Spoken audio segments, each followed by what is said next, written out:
Leif Eriksson stood on the shore, the icy winds of Greenland biting at his skin. His dark eyes scanned the horizon, where the cold ocean stretched endlessly, a silver expanse of possibilities. It was said that beyond these waters lay lands untamed, untouched by the reach of the known world. His father, Eric the Red, had spoken of such places, lands rich with fertile soil and abundant game. But it had been a dream for others, a story for the hearth. For Leif, it was a calling. The sea called to him with the promise of new worlds, not for plunder, but for something greater, discovery, and the expansion of the Viking legacy. At 24, Leif was already a seasoned sailor, having grown up navigating the treacherous waters around Greenland. But this voyage would be different. This would take him further than any Viking had gone before. As the ship prepared for departure, Leif glanced toward the small gathering behind him, his crew, his warriors, and his family. His sister, Freydis, stood at the edge of the dock, her fierce green eyes following his every move. She had wanted to come, to join the expedition, but Leif had refused. Freydis was a warrior in her own right, but this journey, Leif felt, would need more than strength. It would require patience, diplomacy, and vision. "You don't need to do this," Freydis called out, stepping forward. "There are enough lands in the east to conquer. You don't need to go chasing myths." Leif smiled faintly, pulling his fur cloak tighter around his broad shoulders. "It's not a myth. I can feel it. The stories Father told, there's truth in them. And besides, this is what we do. We explore. We expand. We discover." Freydis shook her head, her lips curling into a skeptical smirk. "You're chasing the wind, brother. But if anyone can tame it, it's you." Leif gave her a nod, grateful for her trust, even if she didn't fully believe in the mission. He turned to the crew, his voice carrying over the wind. "Prepare the ship. We sail at first light." The longship, carved with dragons and adorned with shields, was ready. Its sleek design would cut through the water, fast and unrelenting, a symbol of the Norse spirit. His crew, hardened men who had faced the elements and survived, moved with purpose. They trusted Leif, and in that trust lay the strength of their venture. As the sun dipped below the horizon, Leif stood at the prow, gripping the carved dragon's head. His thoughts drifted to his father, Eric the Red, who had once stood in the same position, looking out at the unknown. But Eric's world had been Greenland. Leif's world would be beyond. That night, as the men huddled around the fires on the beach, telling stories of past raids and battles, Leif remained alone, staring into the dark ocean. He could almost see it, a new land, a place untouched by war, untouched by Viking steel. But he knew it would not remain that way. The Vikings were explorers, but they were also conquerors. "Leif," a voice broke his thoughts. It was Tyr, his second in command, a hulking man with scars crisscrossing his arms and face from countless battles. "We're ready. The men are eager, but they fear what lies beyond." Leif nodded, still staring at the waves. "Fear is good. It means they respect what we're about to do." Tyr grunted. "And what exactly are we doing?" Some of the men wonder if we're chasing nothing more than the ghosts of stories. Leif turned to him, his expression hard. We're chasing the future, Tyr. We're chasing our place in it. Tyr studied him for a moment before nodding. Then we'll follow you into whatever future that is. At dawn, the longship slid into the cold, dark waters, its oars cutting through the waves with rhythmic precision. Leif stood at the helm, the wind whipping his hair, the horizon beckoning. His heart pounded with anticipation, fear, and exhilaration all at once. The world he knew was behind him now, the familiar shores of Greenland fading into the distance. Ahead, only the unknown awaited. As the ship sailed westward, Leif couldn't help but feel the weight of history on his shoulders. He knew this voyage was more than just a personal quest. It was a step forward for all Vikings, a chance to prove that their reach extended beyond the known world. They were not just raiders, but pioneers. The ocean stretched out endlessly before them, and Leif felt the pull of destiny. This was not just another raid. This was a new dawn. The morning sun broke over the horizon, casting golden light upon the vast sea. After weeks of uncertainty, battling harsh winds, and relentless storms, the sight of land was a welcome relief. Leif Eriksson stood at the bow of his ship, staring ahead at the dark silhouette that loomed in the distance. His heart pounded with excitement. This was no ordinary shore.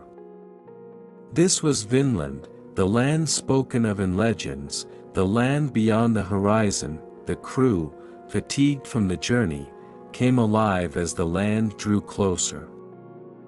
Murmurs of excitement spread among the men, many pointing and whispering about what lay ahead. Freydis stood at Leif's side, her green eyes scanning the coastline, where thick forests touched the water's edge. The air smelled different here, fresher, richer, and full of promise. So this is it? Freydis muttered, her voice tinged with disbelief. The land of plenty father spoke of. Leif nodded, gripping the edge of the ship as they sailed closer. It is Vinland. The ship anchored in the shallow waters, and the crew wasted no time lowering the boats. Leif, Freydis, and Tyr were the first to step onto the unfamiliar shore. The soft sand gave way beneath their feet, and the dense forest loomed ahead, its shadows deep and mysterious. Freydis knelt, running her hand through the soil. "It's fertile," she said, her voice low with wonder. "This land could sustain us." Leif, who had heard the stories of Vinland from his father, felt the truth of those words. "We can settle here," he replied. "This is the future of our people." But as they ventured deeper into the woods, it became clear that this new world was not without its challenges. The forest was thick and untamed, with trees so tall they blocked out much of the sunlight. Strange birds called from the canopy, and the underbrush rustled with unseen creatures. Tyr, ever the cautious warrior, gripped the hilt of his sword as they walked. "We should be on guard. We don't know what lives here." Leif nodded in agreement. "We'll explore carefully. We didn't come this far just to be reckless." As the group ventured deeper inland, they stumbled upon clearings where wild grapevines stretched across the ground, their dark fruit hanging heavy and ripe. Freydis plucked one of the grapes, tasting it. "Sweet," she said with a smile. "We could grow crops here." Leif looked around, his mind already racing with possibilities. Vinland was more than just fertile land. It was a chance to create something new, a place where they could thrive without the constant wars and raids that plagued their homelands. He could see it now, farms, villages, and ships trading between Greenland and Vinland, yet, for all its beauty and promise, there was an eerie stillness about the land. It was as if the very earth was watching them. Leif couldn't shake the feeling that they were not alone. As the sun began to dip lower in the sky, they made their way back to the shoreline, where the crew had set up a temporary camp. Fires crackled along the beach, and the men feasted on dried fish and berries they had gathered from the woods. Tyr approached Leif and Freydis as they sat near the fire. "What do you make of this place?" he asked, his face lit by the dancing flames. Freydis shrugged. "It's a gift from the gods, but it's not without danger. We don't know what, or who, lives here." Leif nodded thoughtfully. "We'll need to be careful. The land is rich, but we've only scratched the surface. There could be other dangers. We must approach it with respect." That night, as Leif lay beneath the stars, he couldn't sleep. His thoughts drifted to the future, to what Vinland could become. But his excitement was tempered by caution. The new world was not just a gift, it was a challenge, one that required careful steps. The following days were spent exploring the coastline and inland regions, mapping the land and gathering resources. Leif marveled at the bounty, forests filled with game, rivers teeming with fish, and fertile soil. It was everything they had hoped for and more. Yet, the deeper they ventured, the more signs they found that they were not the first to set foot here. Freydis was the first to notice it, the faint smoke rising from the treetops one morning. She nudged Leif, pointing to the distant plumes. "We're not alone." Leif's expression darkened. "We need to find out who they are." With a small group of warriors, Leif and Freydis moved cautiously toward the smoke. As they approached, they found themselves at the edge of a village, not a Viking settlement, but something else entirely. The people were different, their skin darker, their clothing woven from plant fibers. They were peaceful in their movements, tending to fires and gathering food, unaware of the newcomers watching from the tree-line. Leif signaled his warriors to hold back. "We'll observe for now. We don't know if they're hostile." Freydis' hand instinctively rested on the hilt of her blade. "And if they are? We'll deal with it when the time comes," Leif replied. For days, they watched the village, learning its rhythms, understanding that these people were not warriors but farmers and hunters. They moved with purpose, their lives closely tied to the land. Finally, Leif made a decision. "We'll make contact. But we must approach with caution. This land can provide for both of us." As they stepped out from the trees, the villagers noticed them, their eyes wide with fear and curiosity. Leif raised his hands, signaling peace, though his own heart raced with uncertainty. These people could be allies, or enemies. Freydis, always ready for battle, stood at his side. "Let's hope they see us as friends," she muttered. Leif nodded, taking the first step forward. This was the moment where the future of Vinland would be decided. It was a new land, full of challenges, but also full of opportunity. And Leif Eriksson intended to make the most of both. The sun hung low in the sky, casting long shadows across the battlefield. Harald Sigurdsson, barely 15 winters old, stood with a heavy sword in his hand, his heart pounding in his chest. His eyes were fixed on the horizon, where the enemy's banners fluttered in the distance. This was it, his first battle.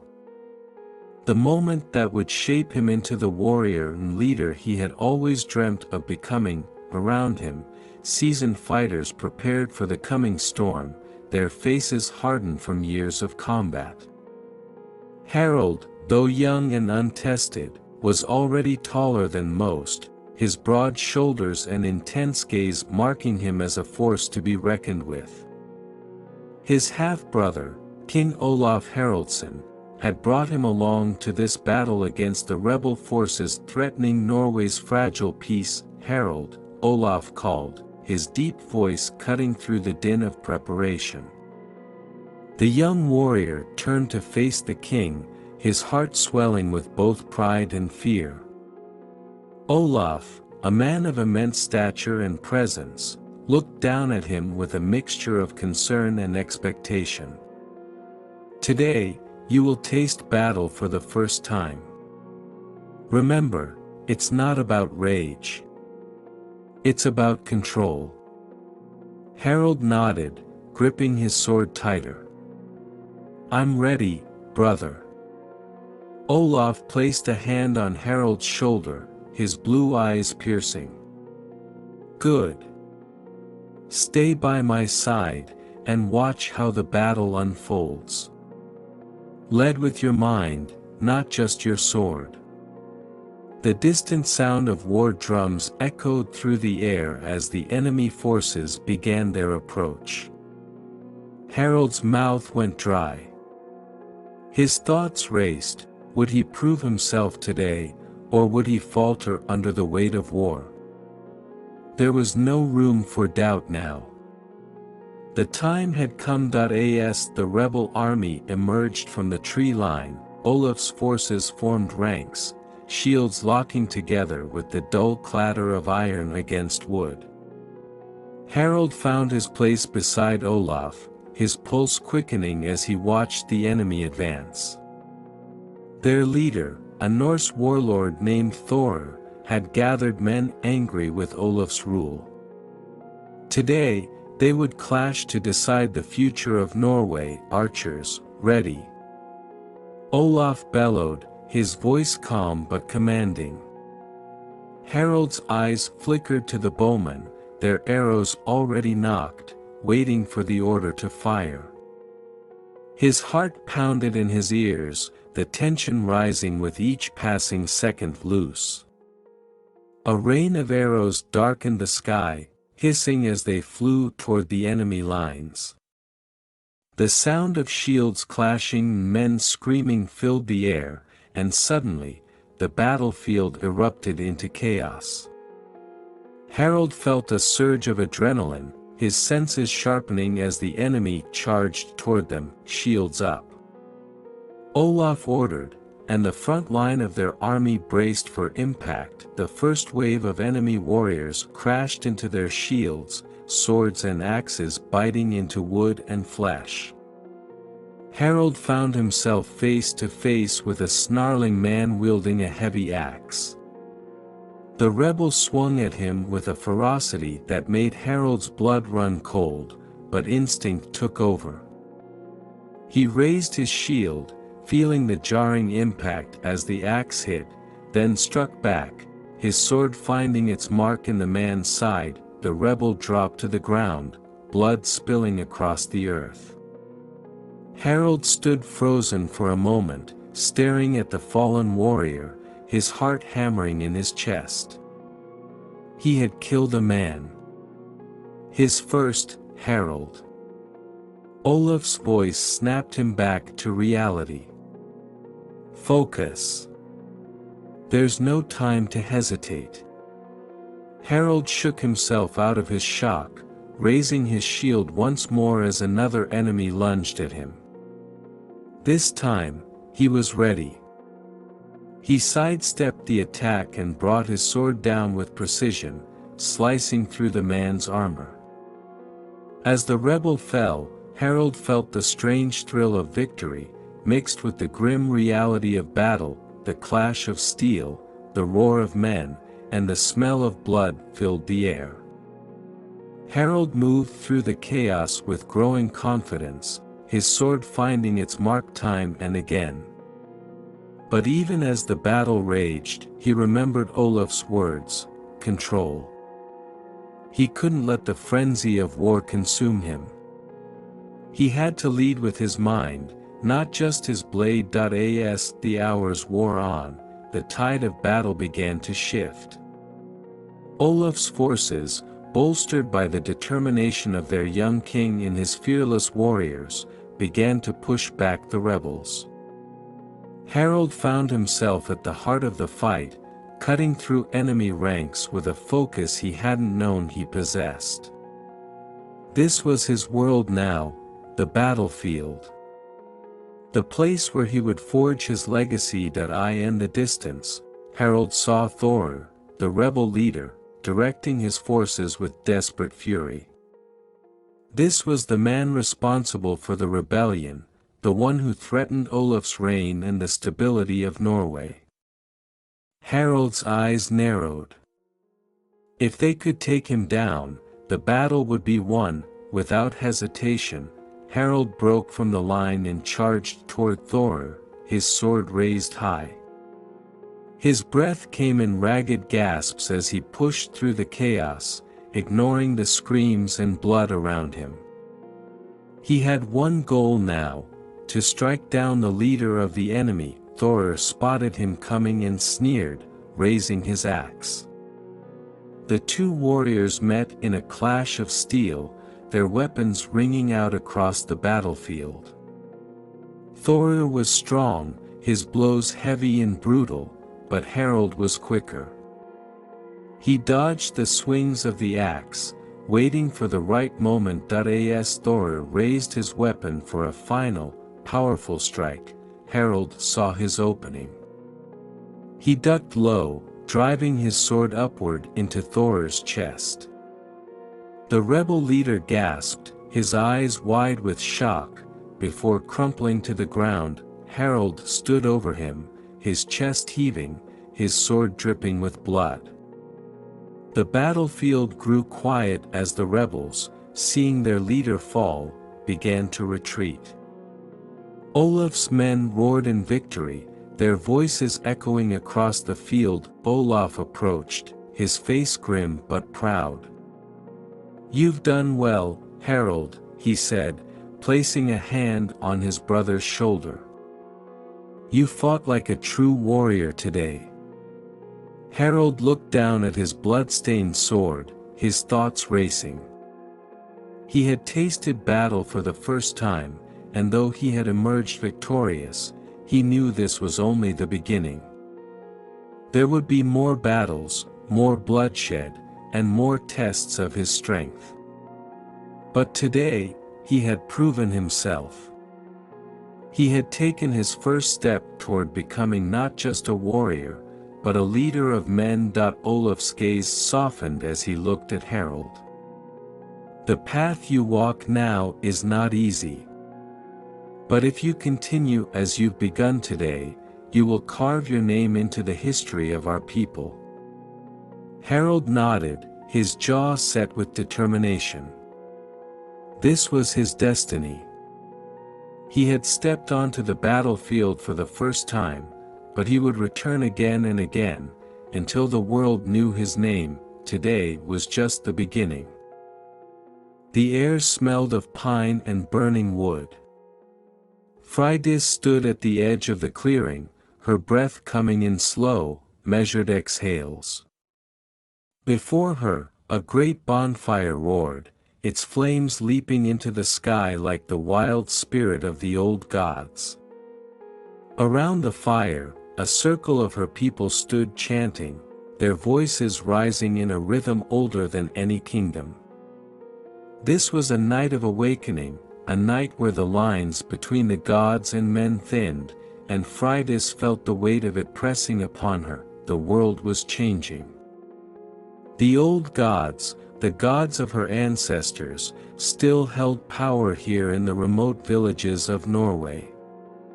But the Christians had come, with their crosses and their promises of salvation. Even her brother, Leif, had begun to lean toward the new faith, drawn by the Christian monks and their foreign teachings. Freydis, however, felt torn. The old ways pulsed in her blood, as fierce and unyielding as the fire before her. But the whispers of change were growing louder, and she could feel her world teetering on the edge of something profound. Freydis, a voice called from behind her. She turned to see Gunhild, the village seer, her face shadowed beneath her hood. The seer's eyes glittered with ancient wisdom as she approached. "The time has come." Freydis swallowed hard, nodding. She had been preparing for this moment for months. Tonight, she would undergo the sacred ritual, a rite that would connect her to the gods, or so the seer said. Her soul had always been restless, searching for meaning in the chaos of the world around her. Tonight, perhaps, she would find it. As the chanting grew louder, Freydis stepped closer to the fire. The flames crackled and popped, casting long shadows across the clearing. The village's elders watched in silence as Gunhild guided Freydis to the center, her hand firm on the young woman's shoulder. "You are at a crossroads, Freydis," Gunhild said, her voice low and melodic, almost drowned out by the crackling fire. "The gods have chosen this path for you, but it is up to you to walk it." Freydis gazed into the flames, her heart pounding. She had heard the stories of the old gods since she was a child. Odin, the All-Father, with his one eye and vast wisdom. Thor, the mighty protector with his hammer, Mjolnir. Freya, the goddess of love and war, fierce and beautiful. They had been her guiding stars, her sense of purpose in a world filled with uncertainty. But now, the Christians spoke of a single God, a God of light and peace, who demanded no blood sacrifices, no offerings to appease the elements. Freydis had never fully understood this new faith. It felt distant, cold, and disconnected from the land. But it was spreading like wildfire, consuming villages and towns, tearing families apart. Leif had tried to explain it to her once, during one of their many arguments. "The world is changing, Freydis," he had said. "The old ways won't survive forever. We must adapt or be left behind." But Freydis could not let go so easily. She felt the pull of the earth, the whisper of the wind, the fire in her veins. She was a daughter of the old gods, and that was something she could not abandon. Gunhild's voice cut through her thoughts.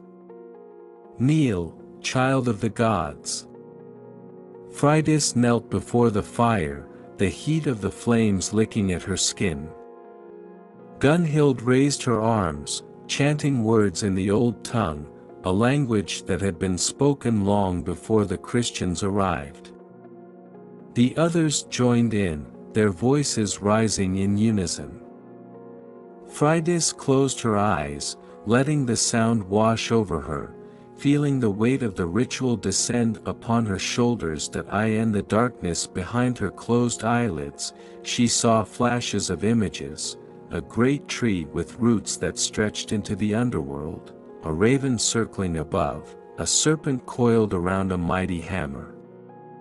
The symbols of her people, the signs of her faith. They came to her in vivid clarity, as if the gods themselves were speaking to her. But then, another image intruded. A figure, cloaked in white, holding a cross. It stood against the backdrop of her visions, foreign and out of place. Yet, it would not fade. It lingered in the corners of her mind, stubborn and unmoving. Her heart raced. Was this a sign? Were the gods warning her of the encroaching faith? Or was this figure something more, something she could not yet understand? Suddenly, the chanting stopped.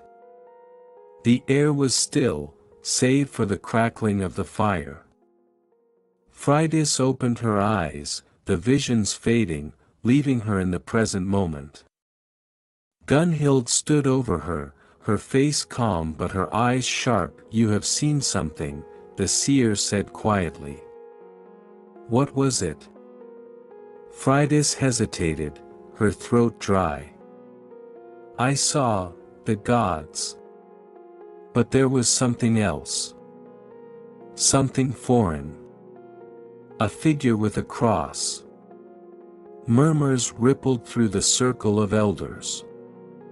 Gunhild's brow furrowed, and she lowered her voice. "The Christian God. He haunts you." Freydis felt a surge of frustration. "I don't know what it means. I don't want him to haunt me. I am loyal to the old ways." Gunhild regarded her with knowing eyes. "Loyalty is not enough. You are being called to something greater, but it is not for me to say what that is." Freydis clenched her fists. She had come here to reaffirm her faith, to strengthen her bond with the gods of her ancestors. Instead, she felt more conflicted than ever. The Christian God was everywhere, even in her dreams, in the rituals of her people. She could not escape him. After the ritual ended, Freydis walked alone into the dark forest, the sounds of the celebration fading behind her. Her mind was a storm of thoughts, her heart heavy with uncertainty. She had always been sure of her path. But now, everything felt blurred, like the line between the old and the new was slowly disappearing. She reached the edge of a small lake, the water still and reflecting the stars above. Kneeling at the shore, she closed her eyes, breathing deeply. She called out in her mind, to the gods, to anyone who would listen, "Show me the way." For a long moment, there was silence. Then, a single breeze stirred the trees, and a feeling of calm washed over her. Freydis opened her eyes. The world was quiet again, but something had shifted within her. She stood, looking out over the lake, her resolve hardening. The gods were still with her, all of them. The old and the new. And if she was to navigate this changing world, she would do so on her own terms, with both fire and wisdom. She would not abandon the old ways. But neither would she reject the new outright. She would forge her own path, a flame that burned between worlds. The stone halls of the castle in Rouen were cold and dimly lit, yet filled with the quiet hum of activity. William, still young and only newly the Duke of Normandy, walked through the narrow corridors with an unspoken weight upon his shoulders. His title, his birthright, had been won through blood, loyalty, and a delicate balance of power. But even at this early age, William's ambitions stretched far beyond the walls of Normandy. Whispers of his future, of conquests and crowns, had begun to reach his ears. That he entered the council chamber, where his most trusted advisors and lords had already gathered. Maps were spread across the large oak table, candles casting flickering shadows over the inked borders. Normandy, secure for now, lay at the heart of these discussions. But it was the land across the sea, England, that tugged at William's thoughts, the land of Saxons and shifting power. William, though barely in his 20s, had a presence that commanded attention. His dark hair and sharp features framed a gaze that could unsettle even the most seasoned warriors. He moved with a confidence that belied his youth, the mark of a man who had faced death and emerged stronger. Robert de Beaumont, one of his closest advisers, stood at the table, pointing to the southern coast of England. "My lord," he said, his voice low but insistent. "The situation in England grows more unstable by the day. King Edward's health is failing, and with no clear heir, the throne will soon be contested." William's eyes narrowed as he approached the table, looking down at the map. He had heard these whispers before, rumors of Edward the Confessor's weakening grip on the throne.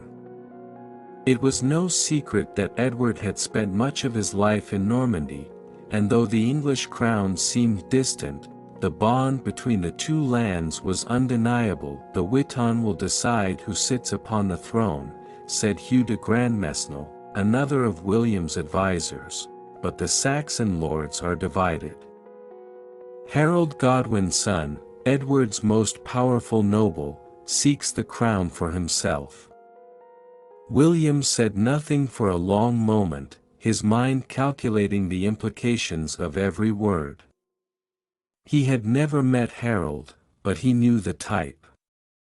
A man who had risen to power by bending to the will of his people, a Saxon noble who would cling to tradition and rally against any foreign influence. And yet, William said quietly, his voice barely above a whisper, "Edward swore an oath to me. He promised that the crown would come to Normandy upon his death." The room fell silent. The lords and knights exchanged cautious glances. They knew the significance of that promise, though they also knew that promises made by dying kings often dissolved like mist in the morning sun. Robert de Beaumont leaned closer, his voice low and steady. "Yes, my lord. But oaths and promises mean little when the lords of England are poised for war. Harold has the support of many powerful houses. You may have Edward's blessing, but to claim the throne, you will need more than words. You will need an army." William stared at the map of England, the outlines of its hills, rivers, and villages etched into his mind. His heart quickened as he considered the possibilities. He was already the Duke of Normandy, a title won through cunning and strength, but to rule over England, that would be something else. That would make him not just a ruler of men, but a king of two realms. The wind outside howled, rattling the windows of the chamber. It was as though the world itself was urging him forward, pushing him toward the destiny that had long been whispered in the shadows. "Harold is a formidable foe," William said, his voice now stronger. "But he is not invincible. He is bound by the Witan and by the shifting alliances of his lords. If we move quickly, we can sway some to our side. Normandy has long been a place of power. We will remind them of that." Hugh de Grandmesnil shifted in his chair. "And if Harold resists?" William's eyes flashed. "Then we will meet him on the battlefield. And we will crush him."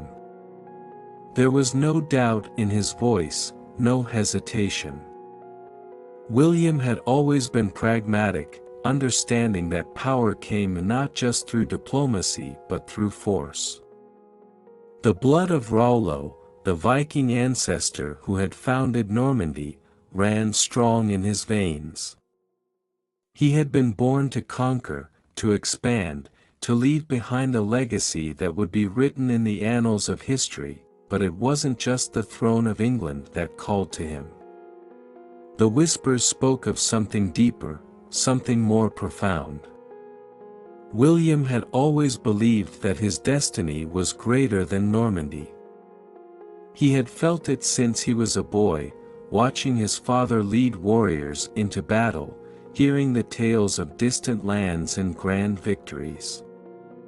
Now, that destiny was taking shape, and England was only the first step. "Prepare the men," William said, turning to face his council. "We will strengthen our forces. Send emissaries to our allies in Flanders and Brittany. And keep close watch on Edward's court. We need to know the moment he breathes his last." Robert nodded, his expression unreadable. "And what of Harold? Should we reach out to him?" William smiled, but it was a smile without warmth. "Harold will come to me. He knows what is at stake." As the council broke up and the men filed out of the chamber, William remained, staring at the map of England. His heart raced with excitement, with the knowledge that his time was approaching. The Norman lords may have feared the uncertainty of such a bold move, but William welcomed it. He thrived in the unknown, in the challenge of bending the world to his will. That night, as he walked alone through the castle's courtyard, the wind whispered again, carrying with it the voices of long-dead kings and conquerors. William tilted his head, listening to the echoes of history. They told him what he already knew, that he was destined for greatness, that his name would be spoken not just in Normandy, but across the sea, on the shores of England and beyond. He had heard the whispers of conquest for years, and now, they were growing louder. Soon, all of England would hear them too. The bitter winds of the North Sea whipped against Leif's face as he stood at the prow of his longship, eyes fixed on the distant shore. The waves crashed against the hull, a steady rhythm that matched the storm brewing within his soul. Behind him, the crew murmured in low tones, sensing the tension that had been rising for days. There were divisions among them, rivalries that ran deeper than blood. And at the heart of it, Leif could feel the growing distance between himself and his sister, Freydis. The journey to Vinland had brought them fame and glory, but also a bitter taste of what lay beneath the surface of their people, the fierce independence, the hunger for power, the inevitable conflicts that arose when too many leaders sought control. Now, those rivalries threatened to tear them apart from within. As they approached the shore, Leif's thoughts turned to Freydis. His sister had always been a force of nature, untamed and fearless. But since their return to Norway, she had become more distant, drawn into the spiritual and political struggles that raged between the Old Norse beliefs and the growing influence of Christianity. They had always been united in purpose, but now their paths seemed to diverge. "Leif," a voice interrupted his thoughts. It was Thorkel, one of his most trusted warriors, standing beside him, arms crossed. "The men are uneasy. They hear rumors."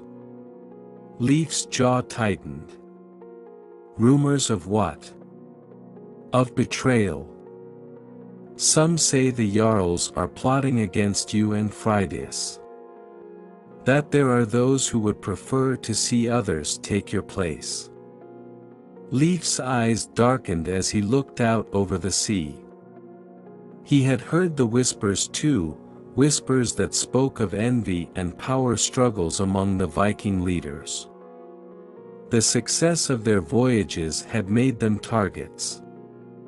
Rivals who once fought beside them now viewed them as threats. Let them plot, Leif said quietly.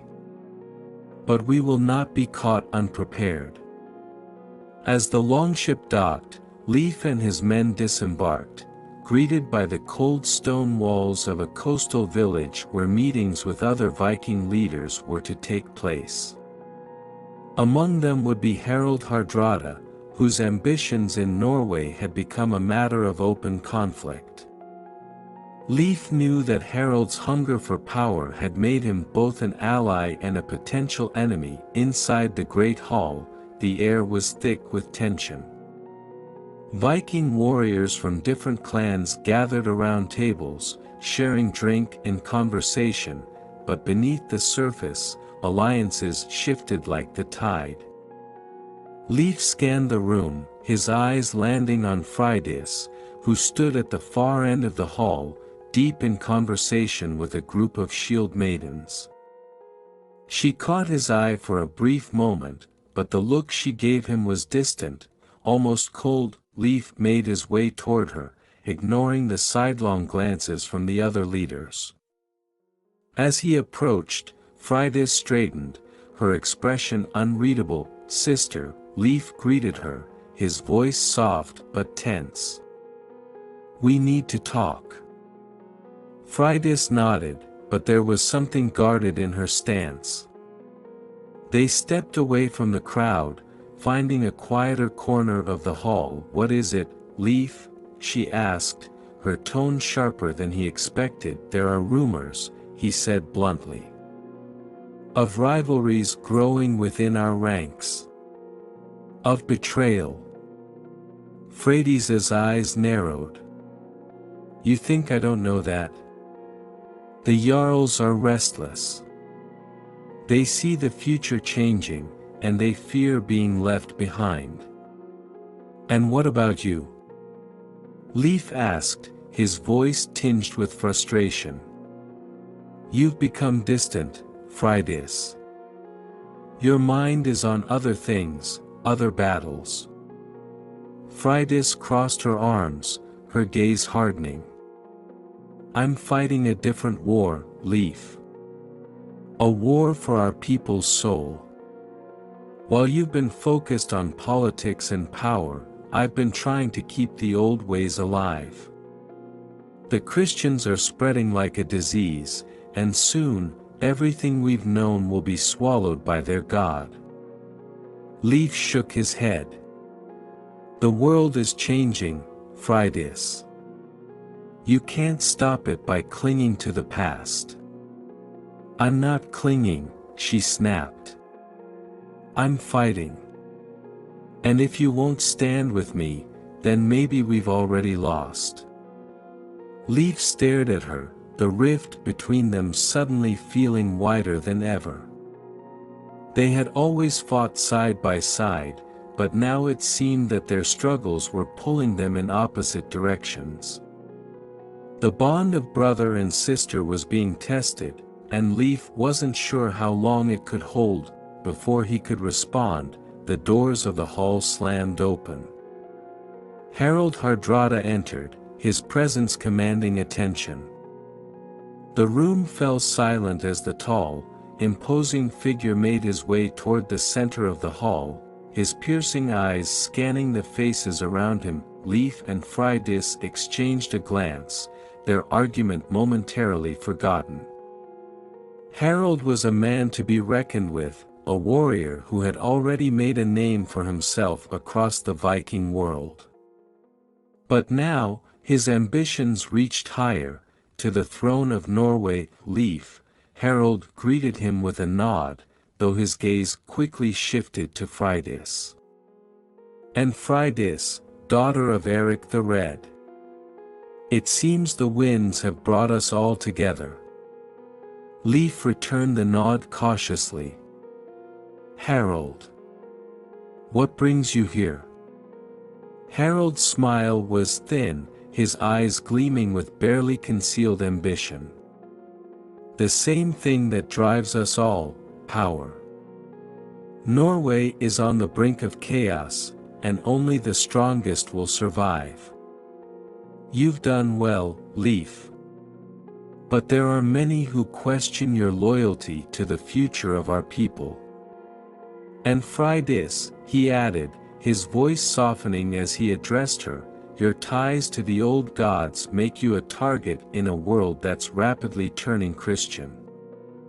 Freydis met Harald's gaze without flinching. I will not abandon my faith. Harald raised an eyebrow. Faith is a fine thing, but power is what will determine the fate of Norway. Leif's fists clenched. He could feel the undercurrent of challenge in Harald's words. This wasn't just a conversation, it was a test.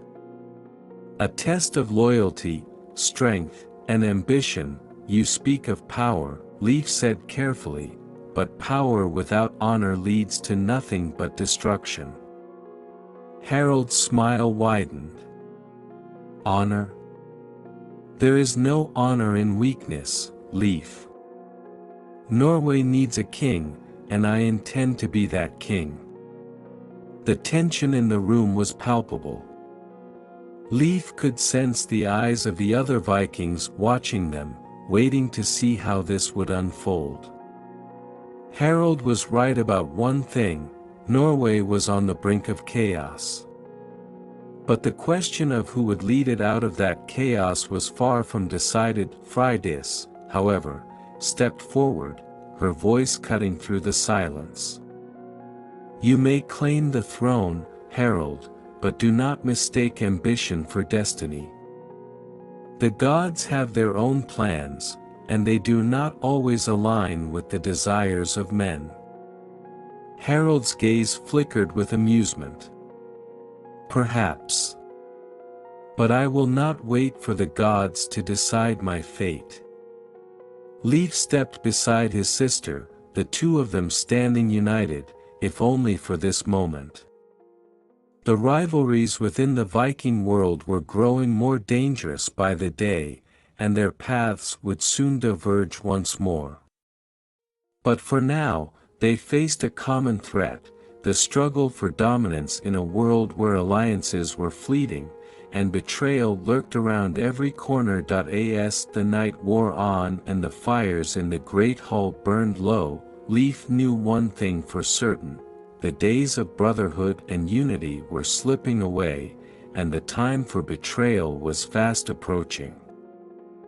The icy winds of Greenland cut through Leif Eriksson's furs like blades, as he stood atop a ridge overlooking the snow-covered expanse below.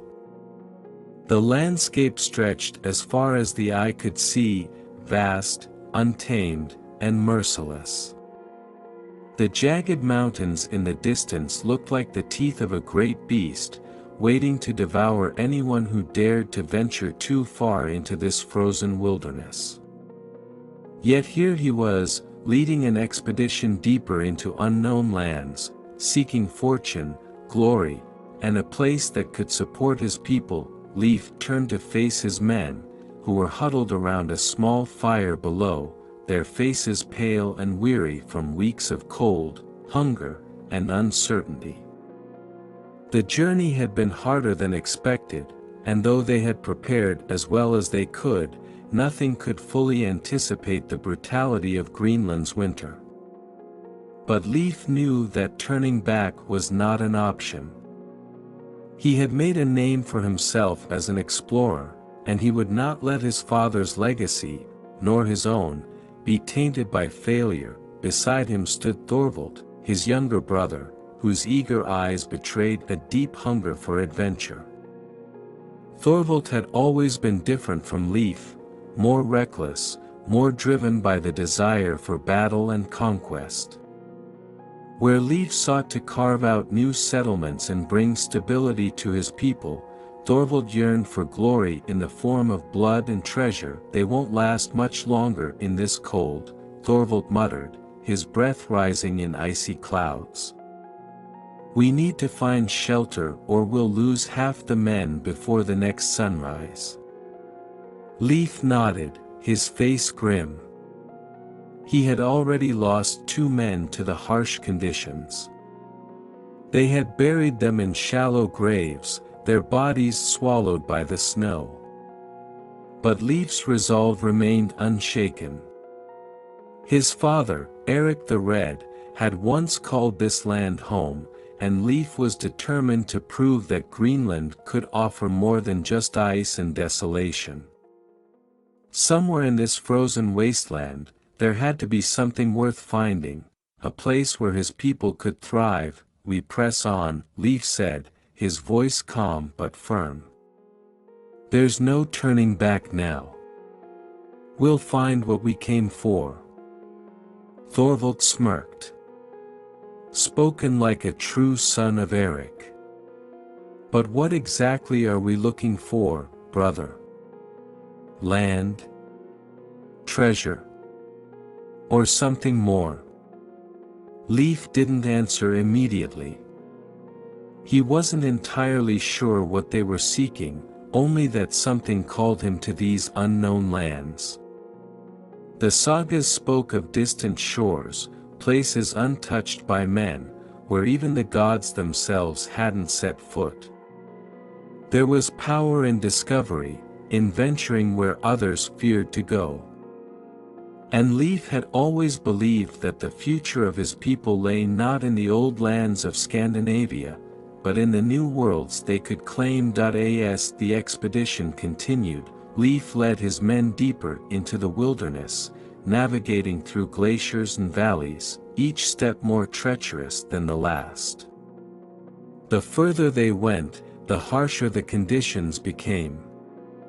The cold seeped into their bones, and the endless white landscape played tricks on their minds. But Leif pressed forward, his eyes always scanning the horizon for any sign of life, any hint of a place where they could make camp and regroup. Days passed without respite, and the men grew restless. The snowstorms worsened, turning the journey into a test of survival. Every night, Leif could hear the whispered doubts of his crew around the fire, the uncertainty growing like a shadow among them. Thorvald, too, had become more vocal, questioning Leif's leadership as the conditions became increasingly dire. "We're chasing ghosts, Leif," Thorvald shouted one night, his frustration boiling over. "There's nothing out here but death and snow. We should turn back before we lose everyone." Leif stared at his brother, his expression cold as the ice around them. "You knew the risks when you joined this expedition, Thorvald. We are not turning back." "Risks?" We all knew the risks, but no one expected this. We're walking toward our graves, and for what? Some dream of yours?" Leif stood tall, his eyes hard as flint. "It's more than a dream. Greenland is not the end of our journey. Beyond these lands, there are new worlds, Vinland, Helgeland. Our people need places to thrive, to grow. We cannot remain in the shadows of the old world forever." Thorvald scoffed, his hand resting on the hilt of his sword.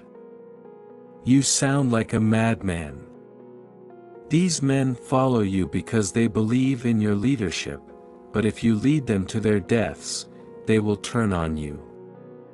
And so will I."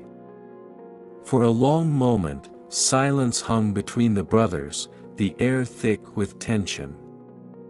Leif knew Thorvald's words weren't empty. His brother was not a man to idle in patience, and though they were kin, the bond of blood had been tested many times before. "I lead because I have the will to survive," Leif said finally, his voice steady. "If you wish to leave, you are free to go, Thorvald. But know this, the world we're forging is not for those who doubt." Thorvald's eyes blazed with anger, but he said nothing more. He turned and stormed away, leaving Leif alone by the fire. The men around them had fallen silent, their eyes flickering between the brothers, unsure of who to follow. Leif's thoughts weighed heavily on him as he watched the fire crackle and spark. Leadership had never been easy, but here, in the frozen wilderness of Greenland, the stakes felt higher than ever. The land was testing him, pushing him to the edge of his endurance. But deep down, Leif knew that the sword of leadership cut both ways. It was both a tool for survival and a burden that could destroy a man if he let it. The next day, as they pressed further into the wilderness, they finally came upon something unexpected. A ridge of stone jutted out of the landscape, sheltering a series of caves. The land around it was strange, untouched by the relentless cold that had plagued them for weeks. It was as though the earth itself had given them a reprieve, a hidden refuge. Leif's heart quickened as they approached. He ordered the men to set up camp, and for the first time in days, the crew seemed to find a spark of hope. The caves provided shelter, and the nearby streams were unfrozen, offering fresh water. It wasn't the paradise they had imagined, but it was enough to remind them that survival was possible. As night fell and the men gathered around the fire, Leif stood at the mouth of the cave, looking out over the frozen landscape. This land, brutal as it was, held promise.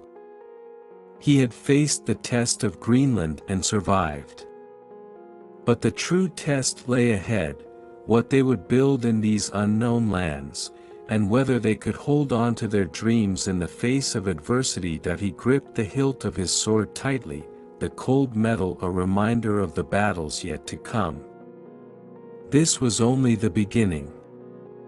Beyond Greenland, there were more lands to be found, more enemies to be faced.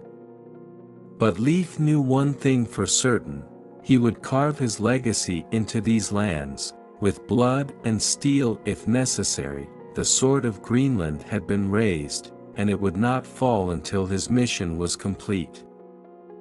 The storm howled across the fjords of Norway, whipping the icy waves into a frenzy as Harald Hardrada stood at the edge of a rocky cliff, his fur-lined cloak flapping violently behind him.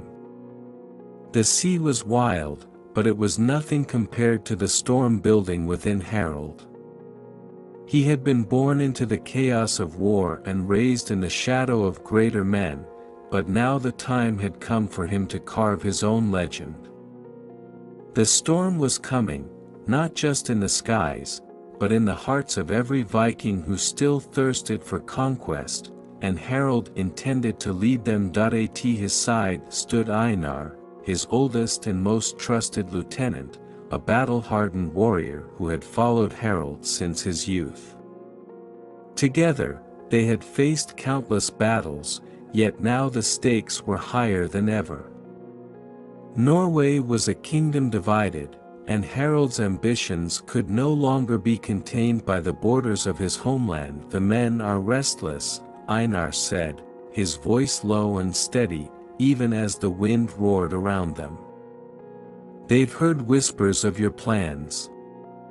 Some say you aim to unite all of Norway, while others think you have your sights set beyond these shores."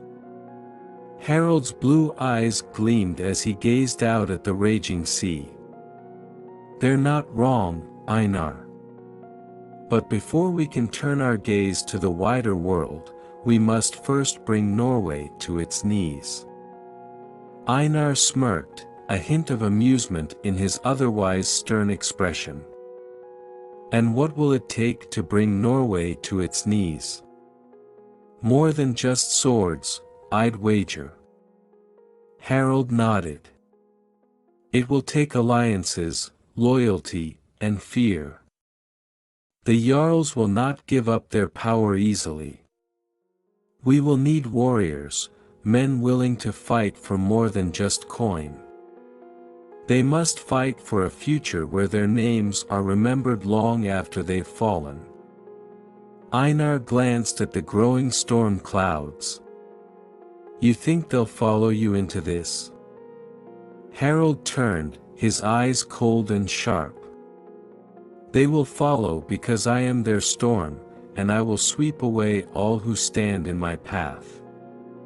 As they made their way down the cliffs toward the waiting ships, the wind howled louder, almost as if the gods themselves were roaring in approval. Harald knew that his moment was at hand. Norway had been fractured for too long, torn apart by rivalries and petty kings. The time had come to unite the land under one banner, his banner. In the village below, warriors gathered in the mead hall, their voices raised in laughter and boasting. These were men who lived for battle, who followed only the strongest leaders. Harald had proven himself in skirmishes and raids across the north, but now he needed more than just victories. He needed loyalty, unwavering and fierce. Inside the hall, the firelight flickered over the rough-hewn beams, casting long shadows across the faces of the gathered warriors. As Harald entered, the hall fell silent, all eyes turning to him. He was not yet a king, but his presence commanded the room like a king's would. His reputation had already begun to spread. Harald the Stormborn, they called him, for he had faced storms on both land and sea, and each time, he had emerged stronger. He stepped to the center of the hall, his voice rising above the crackle of the fire. Warriors of Norway, the time has come for us to forge our destiny.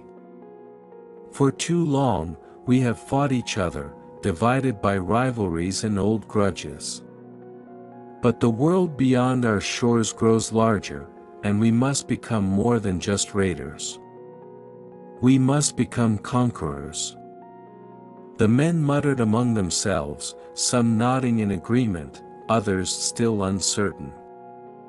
Harald could sense their doubts, but he knew how to turn doubt into loyalty. There is power waiting for us, lands rich with treasure and kingdoms ripe for the taking, Harald continued. But first, we must unite as one. I will lead you, not as a petty jarl, but as a king. A king who will give you the glory you deserve. But I cannot do it alone. I need men with the heart of warriors, men who will fight not for coin, but for the promise of a future where we stand as rulers of the world. A murmur ran through the crowd. Harald saw the spark in their eyes. They were Vikings, after all, men who lived for the thrill of battle and the taste of conquest. But to follow Harald, they needed more than just promises. They needed proof. One of the older warriors, a grizzled man named Sven, stepped forward. You speak of uniting Norway and conquering foreign lands, but words are easy, Stormborn. Show us what you've done. Show us why we should follow you. Harald's eyes flashed with fire. He had expected the challenge, and he was more than ready for it. You want proof, Sven? I'll give you proof. He stepped forward, drawing his sword and holding it high. The blade caught the firelight, gleaming like lightning in the storm. I have led raids from England to Byzantium. I have stood against Saxon kings and Byzantine emperors. I have seen lands you can't even dream of. And every time, I have returned with more wealth, more warriors, and more glory. He lowered the sword, pointing it at Sven. But if that's not enough for you, then step forward and challenge me. Prove that you are worthy to stand against me. Or else kneel, and swear your loyalty to the man who will lead you to a future greater than any you've ever known." The hall went silent again, the tension thick as the sea air outside. For a moment, it seemed as though Sven might take the challenge. His hand hovered near his sword, his eyes locked with Harald's. But then, slowly, he dropped to one knee, bowing his head. "I swear my loyalty, Stormborn," Sven said, his voice rough with age but firm with conviction. One by one, the other warriors followed suit, kneeling before Harald. They knew strength when they saw it, and Harald had shown them that he was not a man to be taken lightly. He was the storm, and they were his thunder. As the last man knelt, Harald sheathed his sword and raised his arms. "Rise, warriors of Norway. Together, we will carve our names into the annals of history. The world will tremble before us, and we will stand as kings of our own making." The warriors roared in approval, their voices echoing through the hall like the roll of thunder. The storm had truly arrived, and Harald Hardrada, the storm-born Viking, was at its center, gathering the power and the men he needed to realize his greater ambitions. As the night wore on, Harald stood at the door of the hall, watching the storm rage outside. His path was set, but the road ahead was long and filled with dangers. The Jarls of Norway would not yield easily, and the kings of Europe were not to be underestimated. But Harald was ready. He had gathered his storm, and soon, he would unleash it upon the world. The crackling of torches and the low hum of murmured prayers filled the air as Freydis Eriksdotter stood in the center of the Viking settlement. Around her, men and women had gathered in a tense circle, their faces illuminated by flickering flames. Some wore expressions of quiet fear, others of defiance, but all were watching her, waiting for what would come next. Freydis could feel the weight of their eyes upon her, but she stood tall, resolute. Tonight, she would defend her faith, her way of life, against the forces that sought to tear it from her grasp. Across from her stood the Christian missionaries, draped in simple robes, their crosses glinting in the firelight. Their leader, a stern man named Father Erik, had come to this land with promises of salvation and peace, but Freydis saw only the shadow of conquest behind his words. His eyes were hard as they met hers, and though he spoke in a tone of calm authority, there was a barely concealed edge to his voice. "The time has come for you to renounce your false gods, Freydis," Father Erik declared, holding his cross aloft.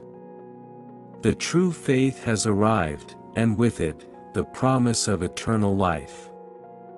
Your people need not cling to the old ways any longer. The light of Christ will guide them to salvation." Freydis' jaw tightened as she looked at the gathered villagers, many of whom had already begun to waver under the influence of the Christians.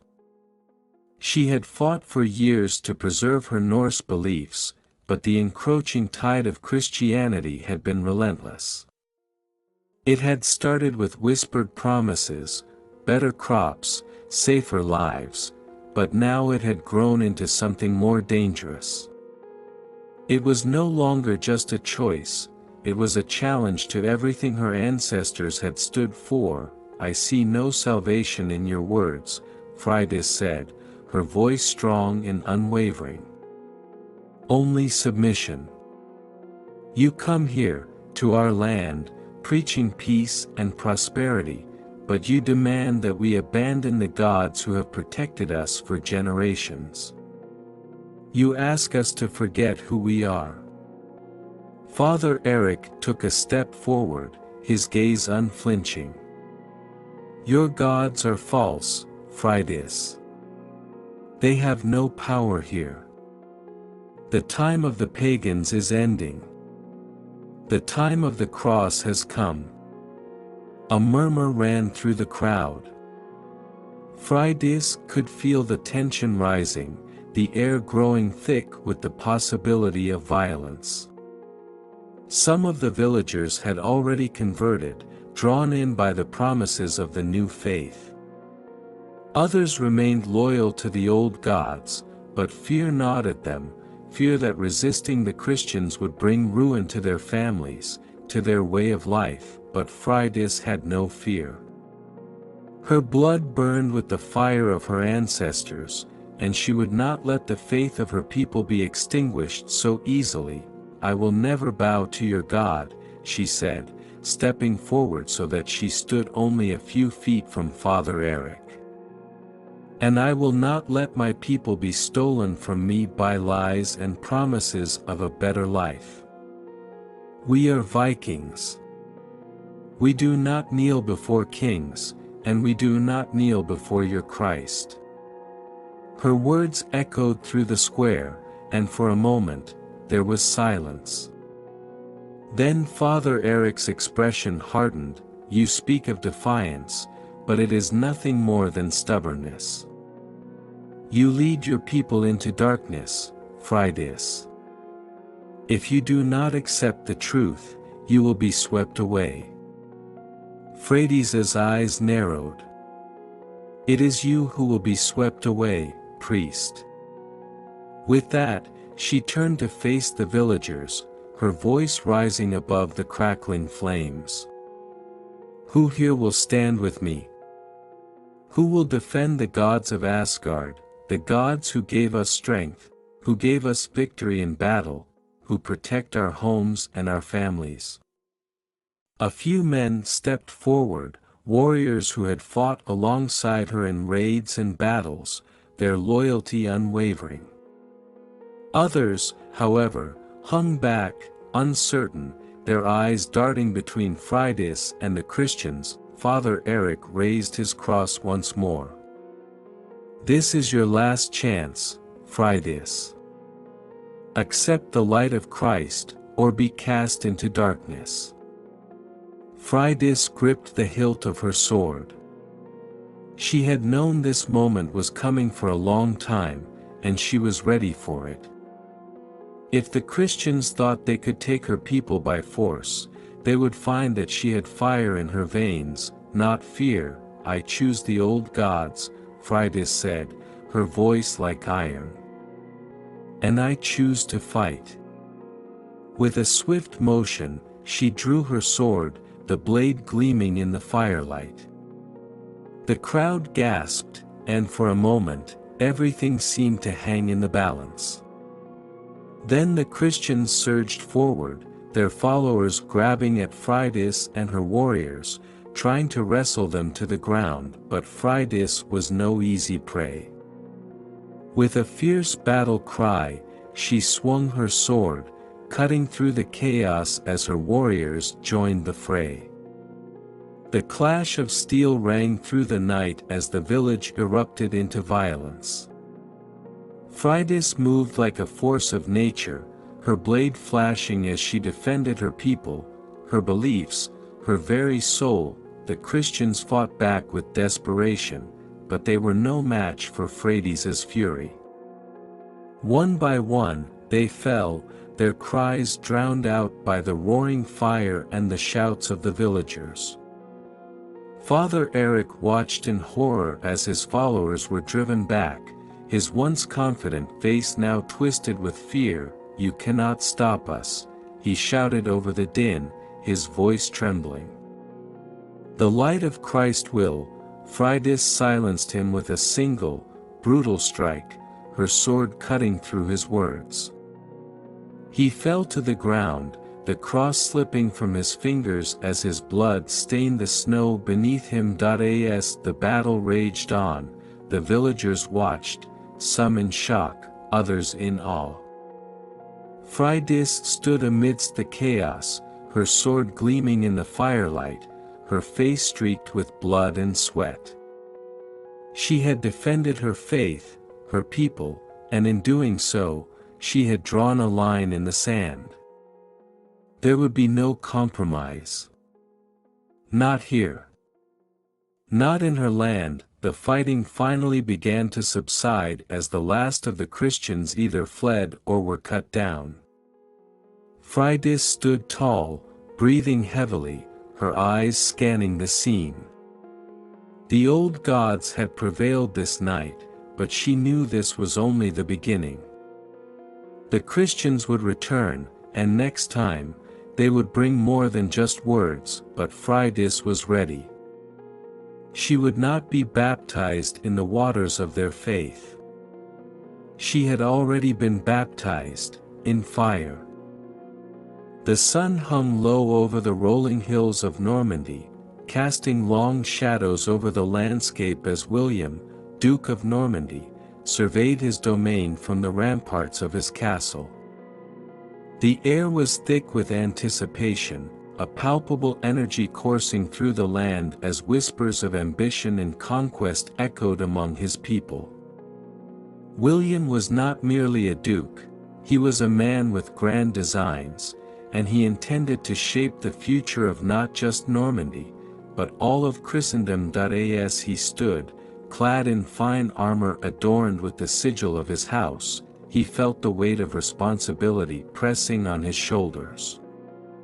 It was a burden he had borne since he had claimed the title of Duke, rising from the uncertainty of his birth to solidify his power in a realm fraught with rivalries.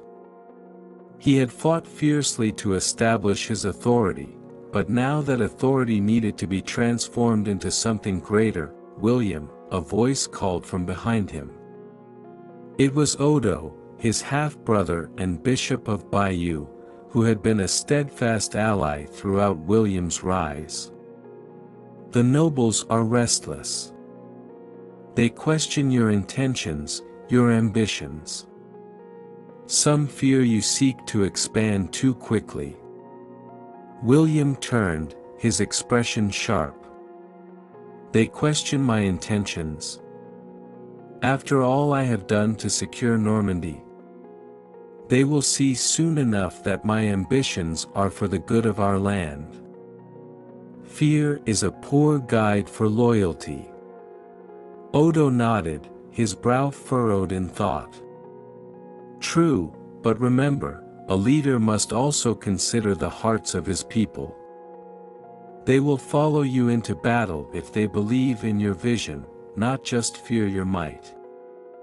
Show them that you can lead with both strength and wisdom." William grunted in acknowledgement, knowing that Odo spoke wisely.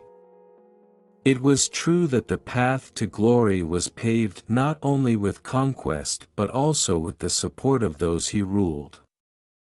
He had seen how doubt could sow discord, and he would not allow that to take root in his own lands. "Prepare a gathering," William commanded, his voice resolute. "I will address the nobles, and I will lay out my plans for the future of Normandy. They will understand that my rule is not merely for myself, but for the greater glory of our people." As Odo hurried off to relay the message, William turned back to gaze over the landscape. The fields were ripe for harvest, the villages bustling with life, but he saw more than just the present. He envisioned lands beyond, ripe for conquest. England lay to the west, a prize waiting to be claimed, but he knew that such ambitions required careful planning and the unwavering loyalty of his vassals. The following day, the great hall of his castle filled with nobles and warriors, each one vying for position and influence. William stood at the head of the long table, his presence commanding the attention of all those gathered. He could feel the weight of their eyes upon him, the scrutiny of those who both respected and feared him. "Lords and ladies of Normandy," William began, his voice carrying the weight of authority. "I stand before you not just as your duke, but as your leader in a time of great opportunity. Normandy has grown strong under my rule, but strength alone is not enough. We must look beyond our borders and seize the future." A murmur rippled through the hall, and William pressed on, his passion igniting the air. "I have seen the lands beyond the sea, riches untold, glory awaiting those brave enough to claim it. I speak of England, where a fractured kingdom lies vulnerable. It is time for us to expand, to bring our strength to those who need it." His words hung in the air, and William watched as the reactions unfolded. Some nobles leaned forward, intrigue glinting in their eyes, while others exchanged wary glances.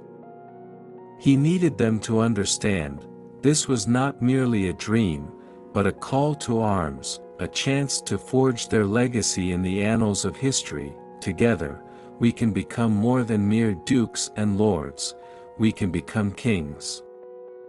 William proclaimed, his voice rising in fervor. "But to achieve this, I need your loyalty, your support, and your strength. Will you stand with me, brothers in arms, to claim what is rightfully ours?" After a moment of hesitation, one of the older nobles, a grizzled warrior named Robert, stood up, his voice booming across the hall. "You speak boldly, William, and I respect your vision. But what of the risks? England is not without its own champions." William met his gaze steadily. "A challenge is what makes a man great. We are Vikings at heart, warriors forged in the fires of battle. Risks can lead to glory, and glory will ensure our names are remembered through the ages." With those words, the hall erupted in discussion. Some voiced concerns, while others began to rally behind William's vision. He could sense the tide turning in his favor, and he seized the moment. "I offer you a choice," he said, raising his hand for silence. "Join me in this endeavor, and I promise you rewards beyond your imagining. Riches, land, and honor await us, but we must act swiftly and decisively. Together, we can write our own history."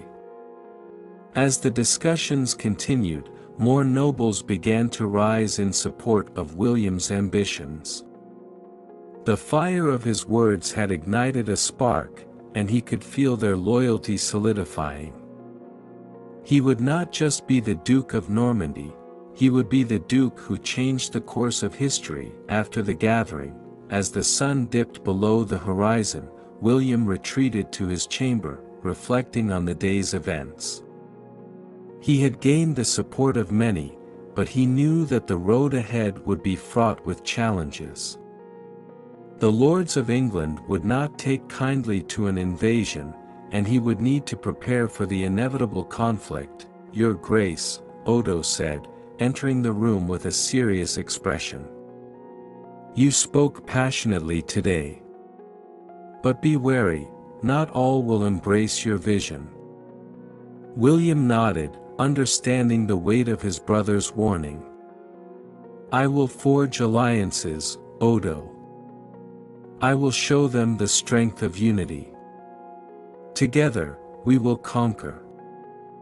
As he gazed out over the lands of Normandy, he felt the stirrings of destiny within him. The shadows of the past loomed large, but William knew that he was destined for greatness. The future beckoned, and he would answer its call. In the days that followed, William began to solidify his plans, reaching out to potential allies, gathering resources, and training his warriors. He would leave no stone unturned in his pursuit of conquest. The wheels of fate were in motion, and William was determined to steer them toward glory. He was not just a duke, he was a storm-gathering strength, ready to sweep across the seas and reshape the world. The northern winds howled through the fjords, carrying with them tales of power and ambition as Leif Eriksson, Freydis Eriksdotter, and Harald Hardrada found their destinies intertwined. In the shadow of the majestic mountains, the three warriors would soon learn that the struggles for power were not just battles fought with swords, but also in the hearts and minds of men. Leif stood upon a rocky outcrop overlooking the village of his forefathers. The sea churned below, reflecting the tumult of his thoughts. Since his return from Vinland, the fame of his discoveries had spread, but with it came not only admiration but envy. Other leaders were vying for power, and old rivalries flared anew, each seeking to claim the legacy of the North. He had thought that his triumphs would unite his people, but the reality was far more complex. Instead of rallying behind a shared vision, factions emerged, each pulling in different directions. Leif clenched his fists, feeling the weight of leadership heavy on his shoulders. His heart ached for the freedom he had once sought in distant lands, but now it was the fate of his homeland that called him back. As he descended from the cliffs, Leif's thoughts turned to Freydis. She had fought fiercely against the encroachment of Christianity, defending their old gods with unyielding spirit. Though he admired her strength, he worried for her safety, knowing that the battle between faiths was one that could fracture their people. Meanwhile, Freydis stood before a gathering of her supporters in the mead hall, her heart pounding with determination. The room buzzed with the energy of her followers, loyal warriors who had stood with her during the recent clashes. She felt the power of their shared convictions, the deep-rooted traditions of their ancestors coursing through them like the blood of their forebears. "We must remain vigilant," she urged, raising her cup high. "These missionaries are relentless, but we are the heirs of the gods who forged our destiny. We will not yield to fear, nor will we allow our beliefs to be extinguished by foreign hands." Cheers erupted from the gathered warriors, but Freydis could see the doubt lurking in the eyes of a few. The struggles against the Christians had drawn battle lines, but Freydis knew that the true threat lay in the divisions among their own people. If they were to stand strong, they must find unity amidst the turmoil. In the distance, a messenger arrived, breathless and covered in mud. "Lady Freydis. Word from the east, Harald Hardrada gathers his forces. He seeks to claim dominion over Norway and is rallying supporters to his cause." Freydis's heart raced at the news. Harald was a formidable warrior, and his ambitions were well known. If he sought to unite Norway under his banner, it could mean war for all of them. The North was already teetering on the brink of chaos, and Freydis knew she had to act quickly. "We must meet with Leif," she declared, a plan forming in her mind. "We need to discuss this before the storm breaks upon us." Meanwhile, in the rugged heart of Norway, Harald Hardrada stood before a throng of warriors, their eyes glinting with the promise of battle.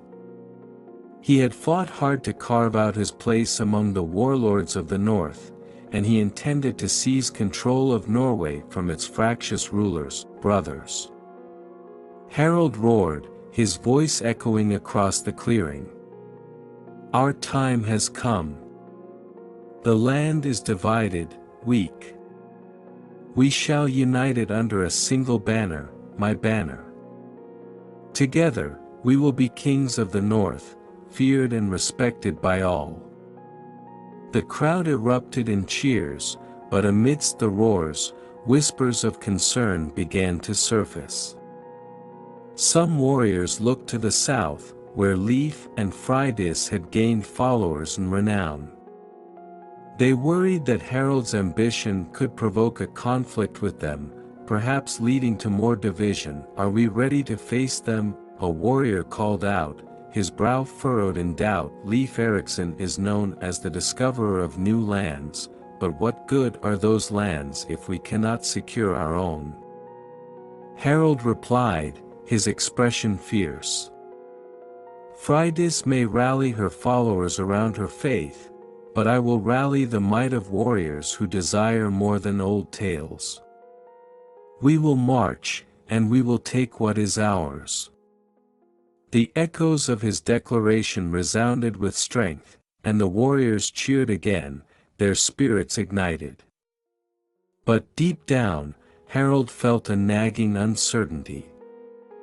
He understood the importance of alliances, and a conflict with Leif and Freydis could mean losing potential allies in the struggle ahead. As the sun dipped below the horizon, Freydis and Leif met in a hidden grove, a place where the old gods were said to watch over the land.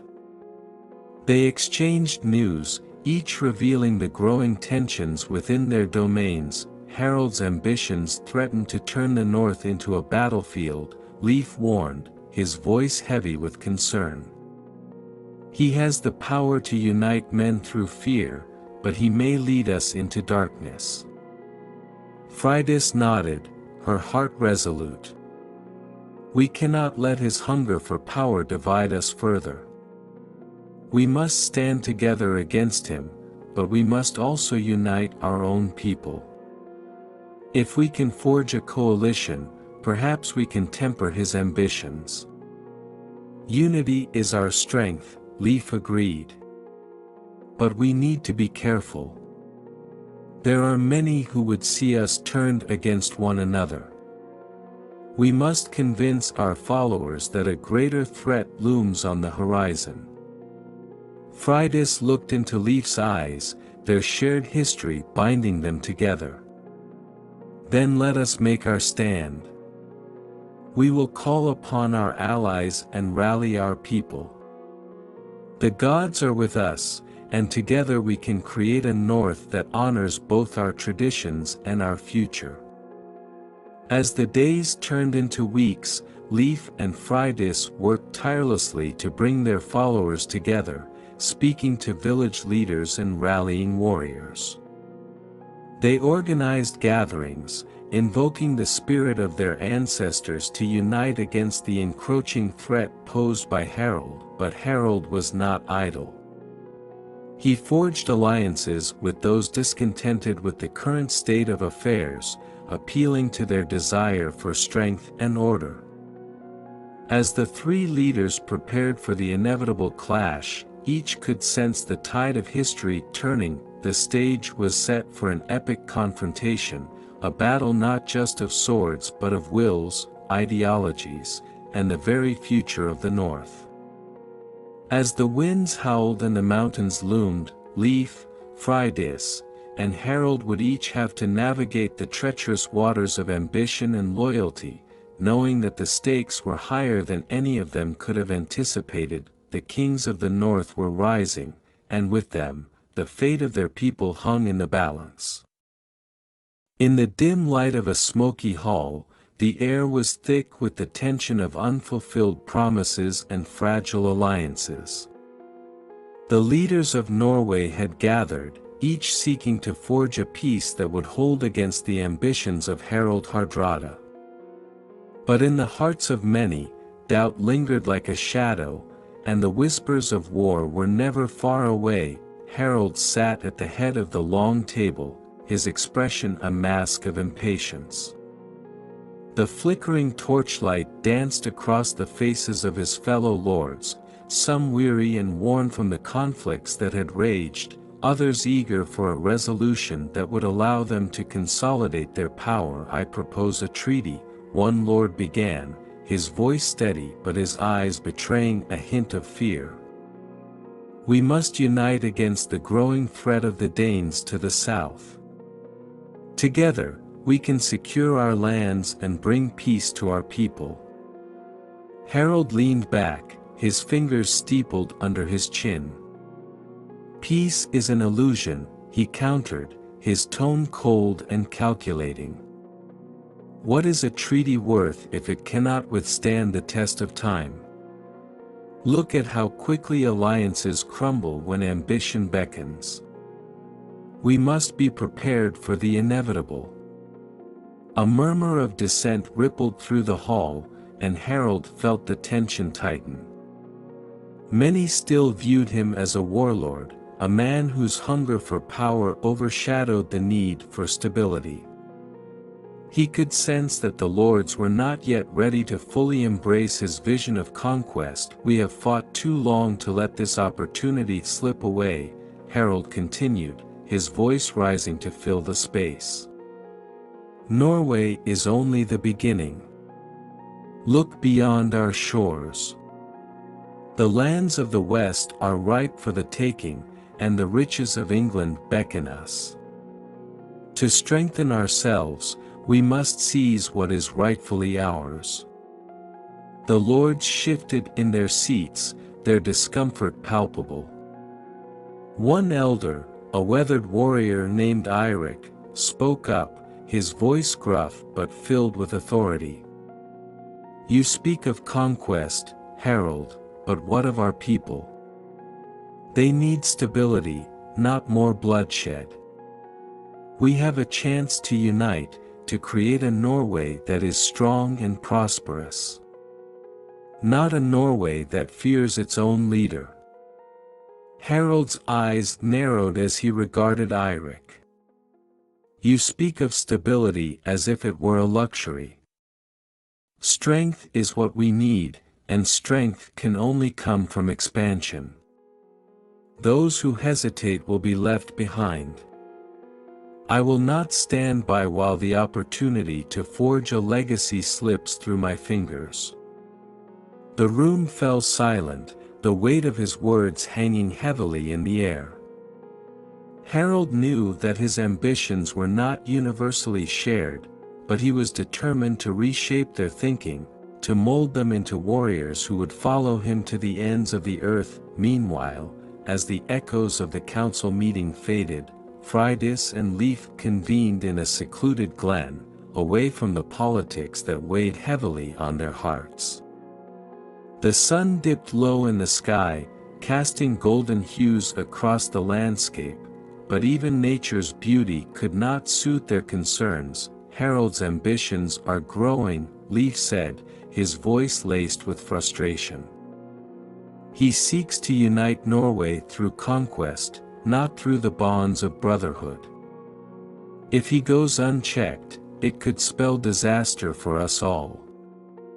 Freydis nodded, her expression resolute. "He believes that might makes right, but we know that true strength comes from unity. We must rally our supporters, not just against him, but for a vision of what the North could be, a place where our cultures coexist without bloodshed." Leif sighed, the burden of leadership weighing on him. "But how do we counter his ambitions? He has the support of powerful warriors, and they are drawn to his promise of glory." Freydis' eyes sparkled with determination.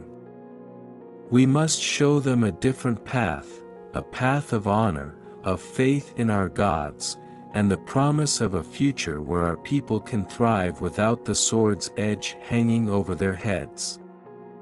If we can draw together the warriors of the North, we can create a united front against his tyranny." As they spoke, a sense of urgency grew within them. They understood that the time for action was drawing near. The more they delayed, the more Harald's influence would grow. Back in the council hall, the atmosphere had shifted. The lords exchanged glances, uncertainty creeping into their hearts. Eirik rose once more, addressing Harald directly. "You must understand that our people are weary of war. If you continue to push for conflict, you risk fracturing our alliance entirely.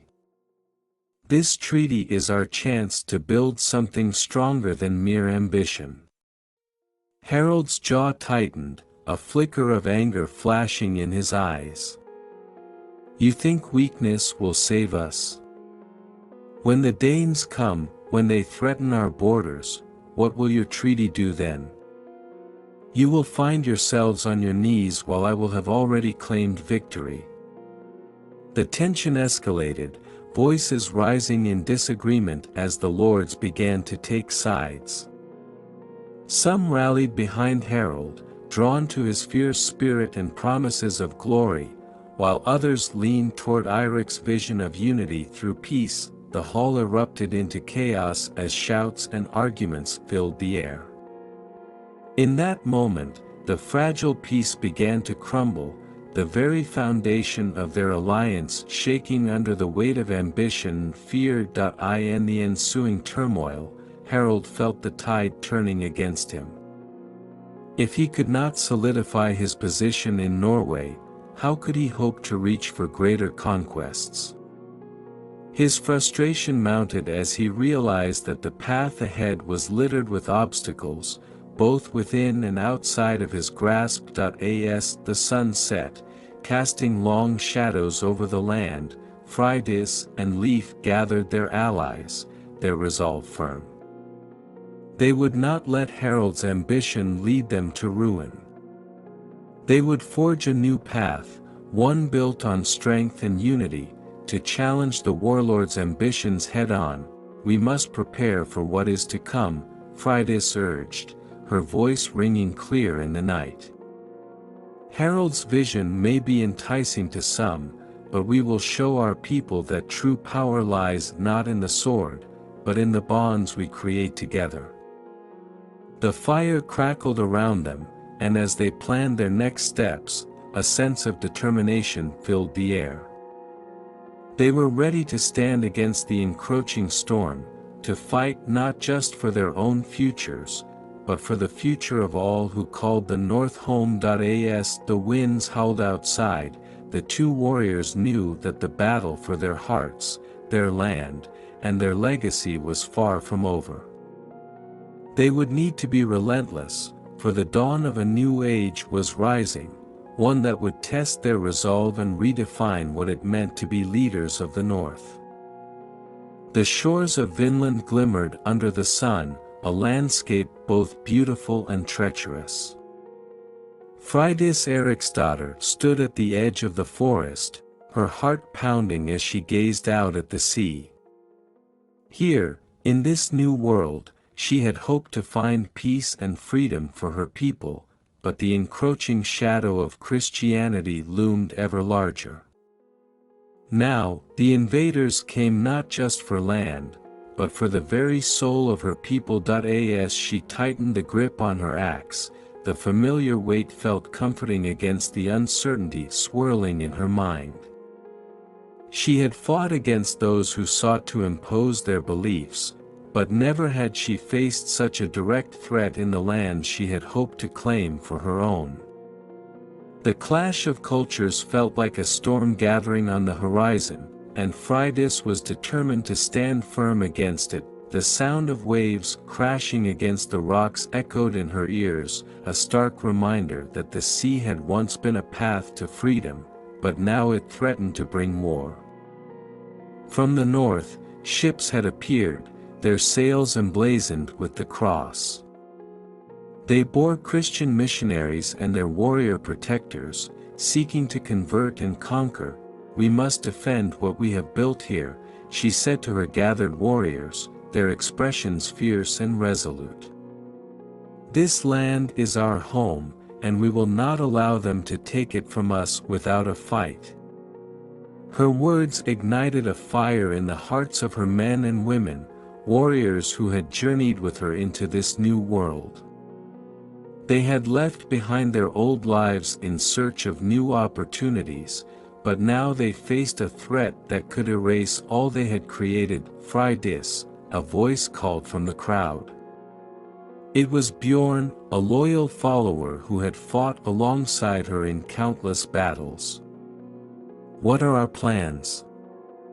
Will we meet them on the shore?" Freydis nodded, a fierce determination burning in her eyes. We will strike first, catching them unaware. Let them feel the wrath of the north. We will defend our land and our way of life. As twilight fell, the air became thick with tension. Freydis led her warriors through the dense woods toward the beach, their hearts pounding with anticipation.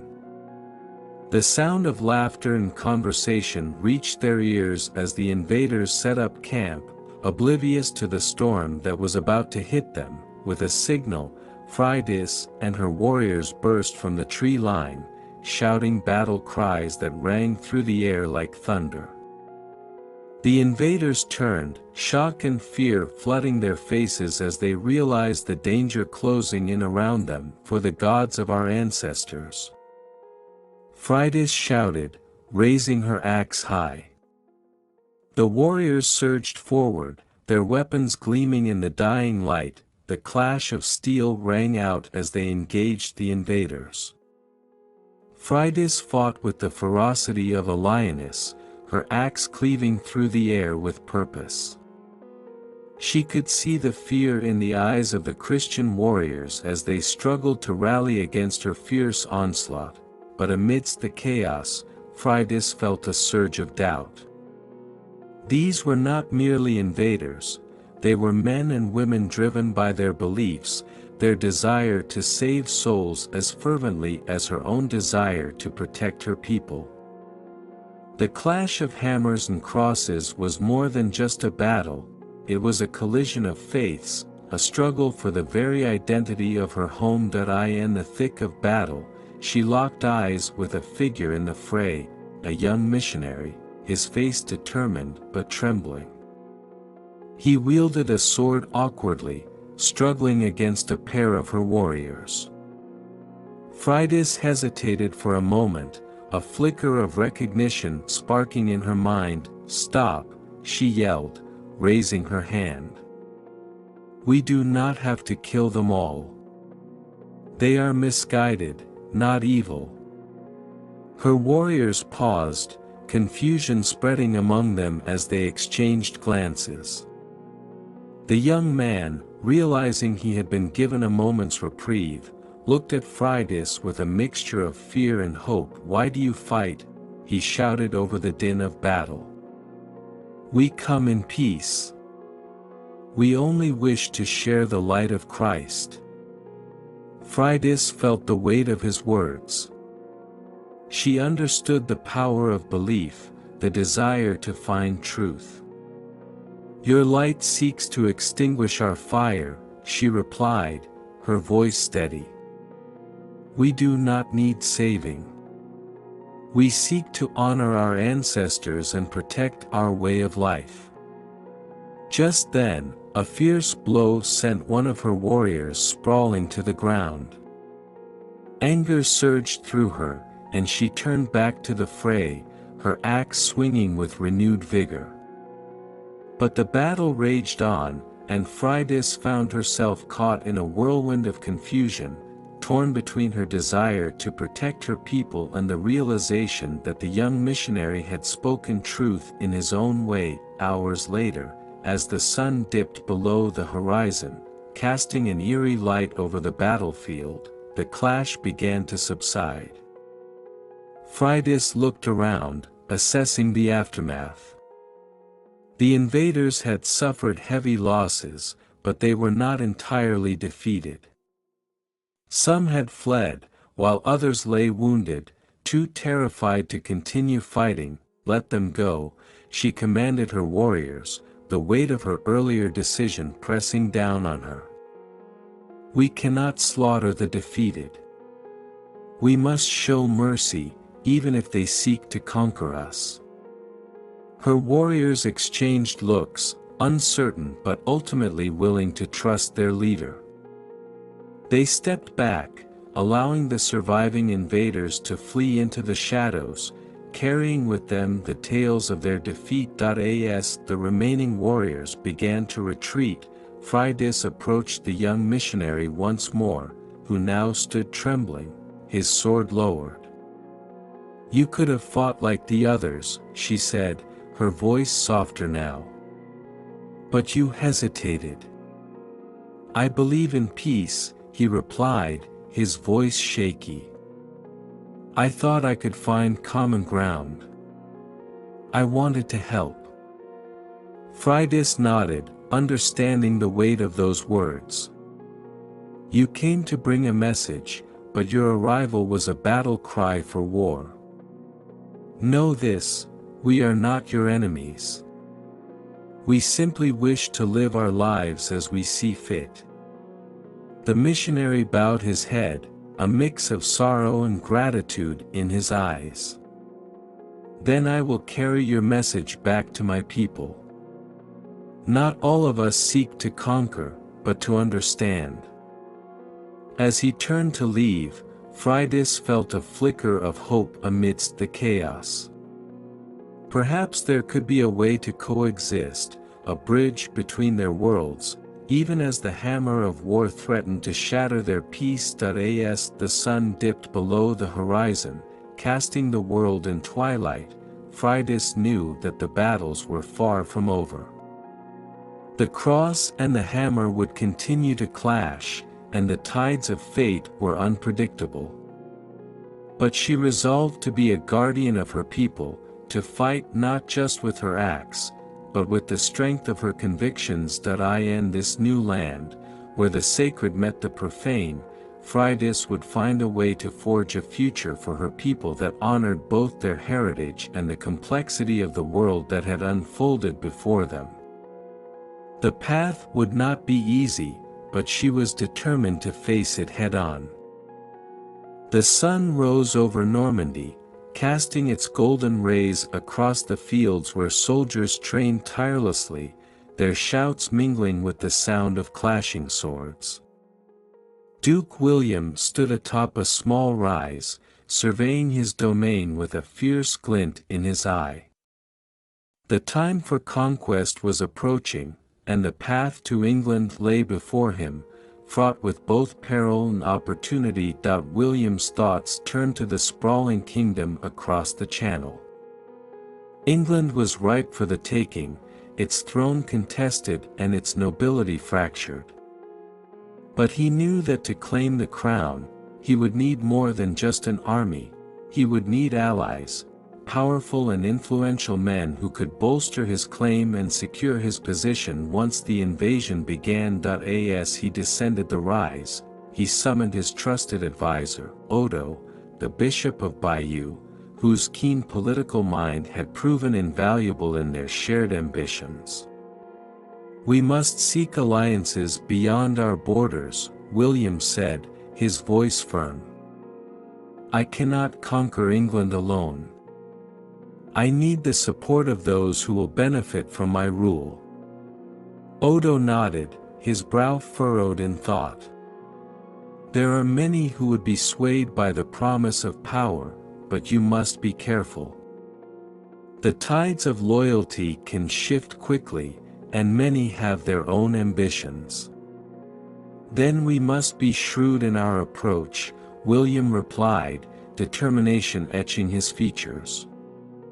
"Let us begin with King Henry of France.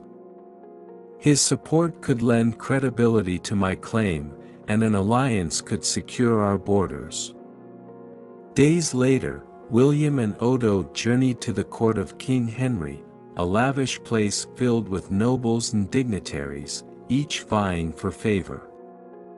As they entered, William's presence commanded attention. His reputation as a fierce warrior preceded him. Duke William, King Henry greeted with a practiced smile, though the glimmer of wariness in his eyes did not escape William's notice. "To what do I owe the pleasure of your visit?" William stepped forward, his voice steady. "Your Majesty, I come seeking an alliance.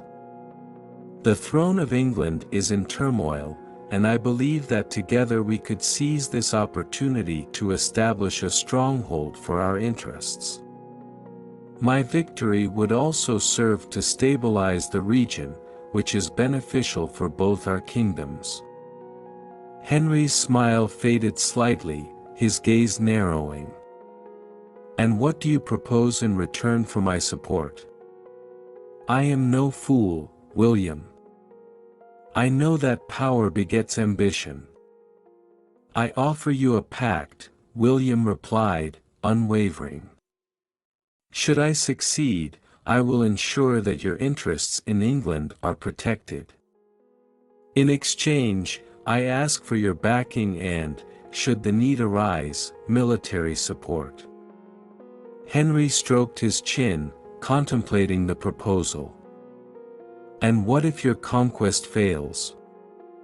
I would be left vulnerable to the chaos that follows your ambitions."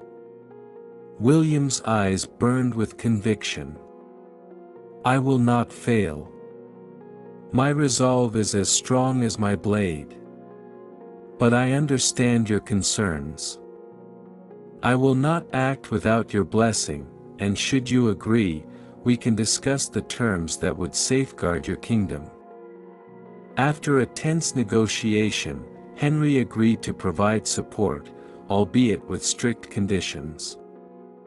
William left the French court with a sense of triumph, knowing he had secured a crucial ally, but aware that his path was still perilous.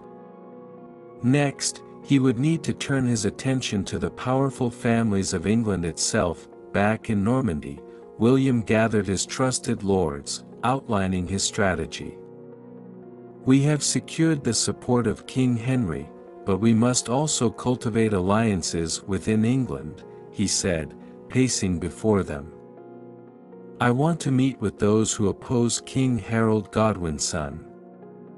His claim is shaky, and we can exploit that weakness." "Who do you have in mind?"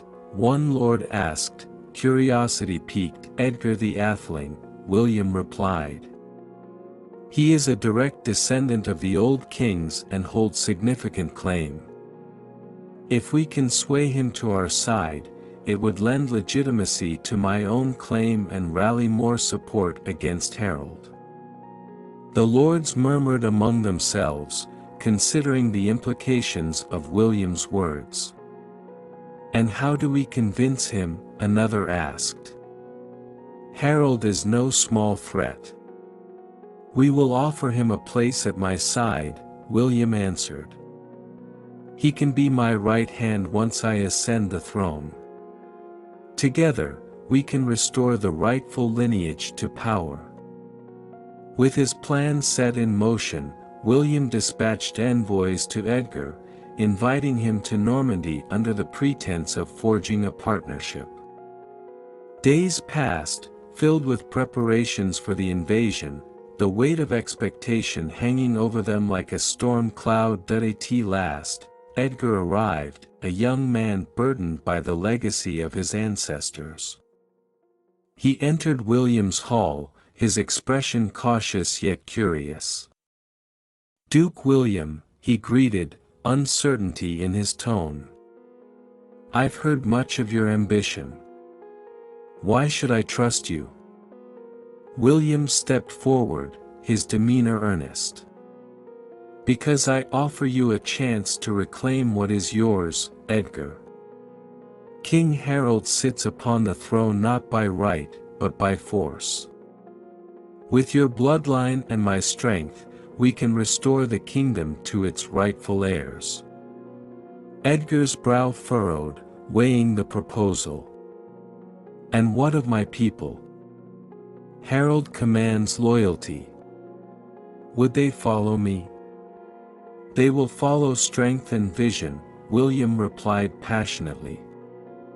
"Together, we can rally those who seek change.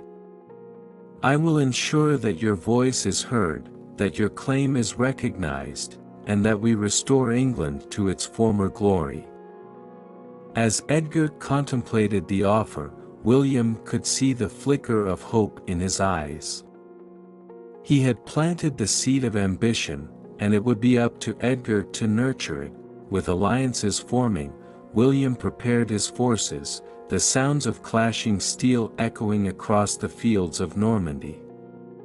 His army swelled with eager warriors, each drawn by the promise of glory, riches, and the chance to be part of history. As he stood atop the rise once more, watching the sunset paint the sky in hues of red and gold, he felt a surge of anticipation. The path to conquest was fraught with challenges, but he was ready to face them all. England awaited, and with each passing day, the dream of a united realm under his banner drew closer. William turned to Odo, a determined glint in his eye. "Soon, we will set sail. Our enemies will tremble at the sight of our banners, and together we shall carve our names into the annals of history." Odo nodded, the weight of destiny resting heavily on both of their shoulders. "Let us prepare for the journey ahead, for the path of the conqueror is never an easy one." And as the sun dipped below the horizon, casting the world into twilight, William felt the thrill of ambition coursing through his veins. The conqueror's path lay before him, filled with promise, peril, and the undeniable call of destiny. The wind howled across the shores of Vinland, carrying with it the scent of salt and impending conflict. Leif Eriksson stood at the edge of a cliff, gazing out at the turbulent sea, his mind swirling with turmoil. The discovery of this new land had opened doors to unimaginable possibilities, yet it had also thrust him into a bitter conflict between his Viking heritage and the new life he envisioned for his family. In the days following the clash with the Christian invaders, tensions had risen among the settlers. Some embraced the new opportunities offered by Vinland, eager to build a future free from the constraints of their past. Others clung fiercely to their Viking roots, unwilling to let go of the traditions that defined their identity. Leif felt the weight of leadership pressing down on him as he turned to face the gathered warriors, many of whom had sailed with him from the shores of Norway. "We stand on the brink of a new era," he began, his voice echoing against the rocky cliffs. "Vinland offers us a chance to build a future, but we must choose which path to take. Will we forge ahead, embracing change, or will we cling to the ways of our forefathers?" Murmurs rippled through the crowd. Some nodded in agreement, their eyes shining with the allure of a new beginning, while others crossed their arms, their expressions hardened by loyalty to their heritage. "Your words sound like weakness, Leif," shouted Bjorn, a staunch traditionalist who had fought alongside Leif since their youth. "We are Vikings. Our strength lies in our traditions, our gods, and our way of life. To abandon them is to abandon ourselves." Leif felt a pang of conflict as he regarded Bjorn, a friend and a warrior. "I do not wish to abandon our heritage, but to adapt it. The world is changing, and we must change with it if we are to survive and thrive." As the debate heated, Freydis approached, her presence commanding attention. "Leif, we cannot ignore the realities of our situation. We are far from home, and our future is uncertain. We must find a way to unite our people, or we risk tearing ourselves apart." A voice rang out from the back, a voice laden with familial ties. "What of our kin? What of our family?" It was Leif's brother, Thorvald, who had always been more aligned with the traditional Viking ways. "You speak of new horizons, but what of our legacy? Our father's name? Will you cast aside our blood for the whims of a foreign land?" The tension in the air thickened, and Leif's heart sank. This was not merely a debate over land, it was a conflict that pitted brother against brother, family against family. I am not casting aside our legacy, Leif said, his voice steady yet strained. I seek to honor it in a new light. We can embrace our past while forging a future that benefits us all. Thorvald stepped forward, anger flaring in his eyes. You are a fool if you believe that. Our strength comes from our unity, from the blood that binds us. If you turn your back on our heritage, you will find yourself alone, standing in a foreign land without the support of your own kin. The two brothers stood face to face, the weight of their shared history hanging in the air. Leif could see the hurt in Thorvald's eyes, a deep-seated fear of losing everything they had built together. We must choose, Leif said, raising his voice to quell the rising tide of conflict. We either unite as Vikings in this new land, embracing what we can become together, or we risk losing everything, our family, our friends, our very identity. As the sun dipped low on the horizon, casting a warm glow across the gathering, Freydis stepped forward, her voice cutting through the tension. We are not just warriors, we are family. We cannot allow our differences to tear us apart. We must find common ground, a way to honor both our roots and our dreams. Inspired by her words, Leif took a step back, allowing the emotions to settle. Perhaps we can create a council, a place where both sides can voice their concerns and find a way forward, he suggested.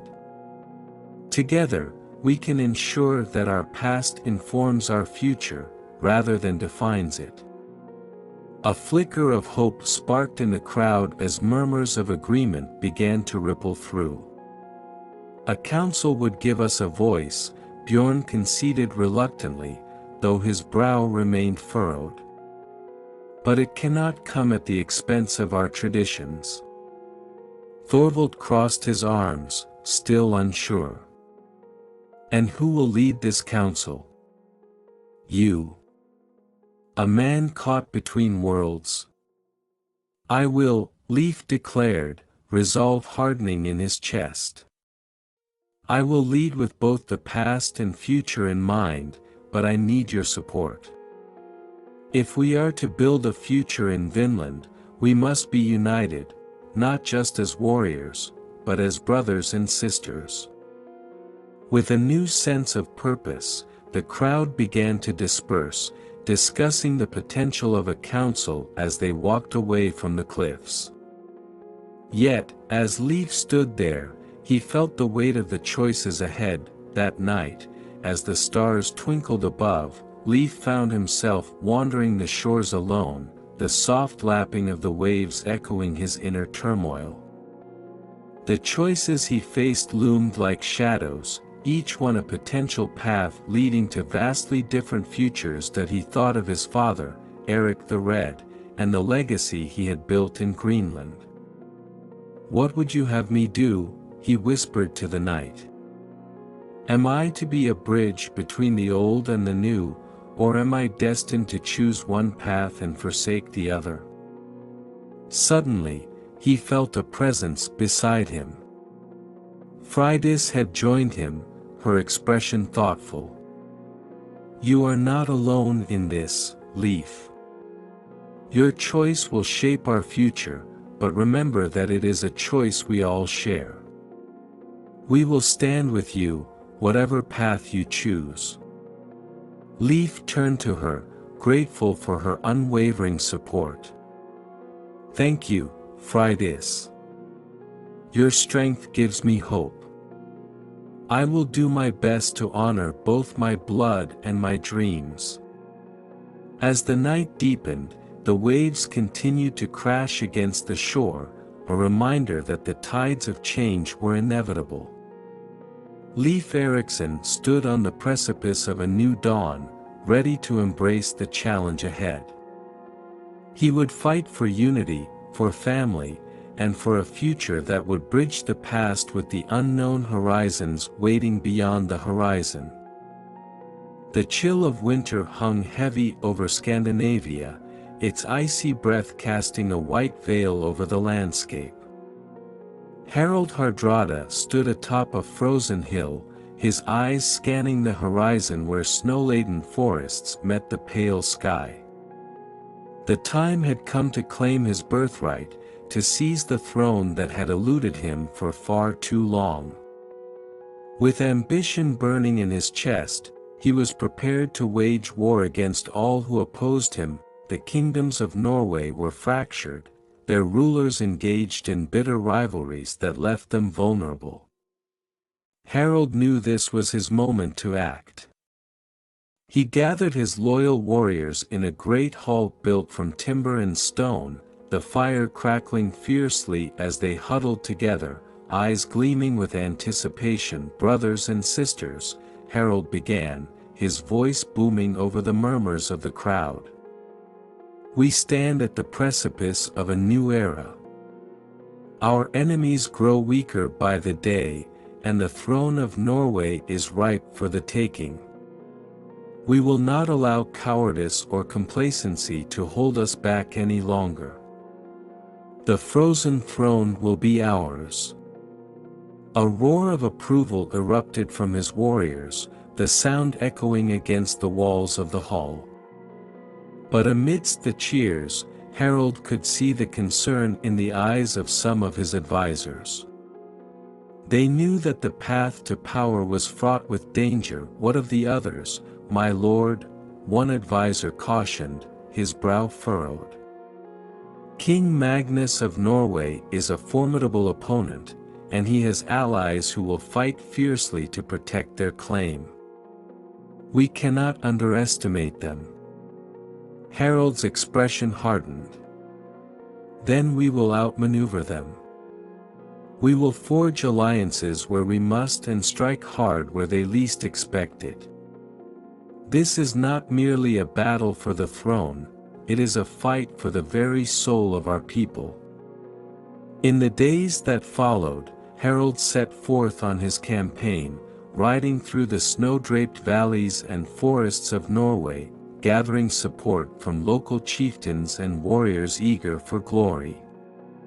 He painted a vision of a united Norway under his rule, promising wealth and honor to those who joined his cause. "Together, we can rid our land of weak rulers," he proclaimed at each gathering. "No longer will we be divided. Stand with me, and we shall carve our names into the history of our people." But his ambitions soon clashed with the interests of others. As he gathered strength, whispers of dissent began to circulate, and rival factions formed around Magnus, who had his own claims to the throne. The once quiet villages erupted into chaos as allegiances shifted like the winter winds. One fateful day, as Harald prepared to confront Magnus and his growing coalition, he received word of a rival's bold maneuver. A faction led by Sigurd, a notorious warlord known for his brutal tactics, had declared open war against him, seeking to claim the very throne Harald sought. "Sigurd?"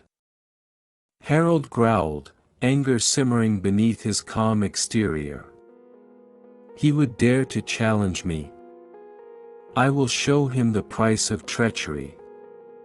Determined to quell this new threat, Harald gathered his forces and marched toward Sigurd's stronghold, a fortress nestled in the frozen hills. The air was thick with tension as they approached, the sound of clanging metal and shouted orders filling the icy atmosphere. As they drew near, Harald's scouts reported that Sigurd had fortified his position, anticipating the attack. "He thinks he can hide behind walls and men," Harald said, his eyes narrowing.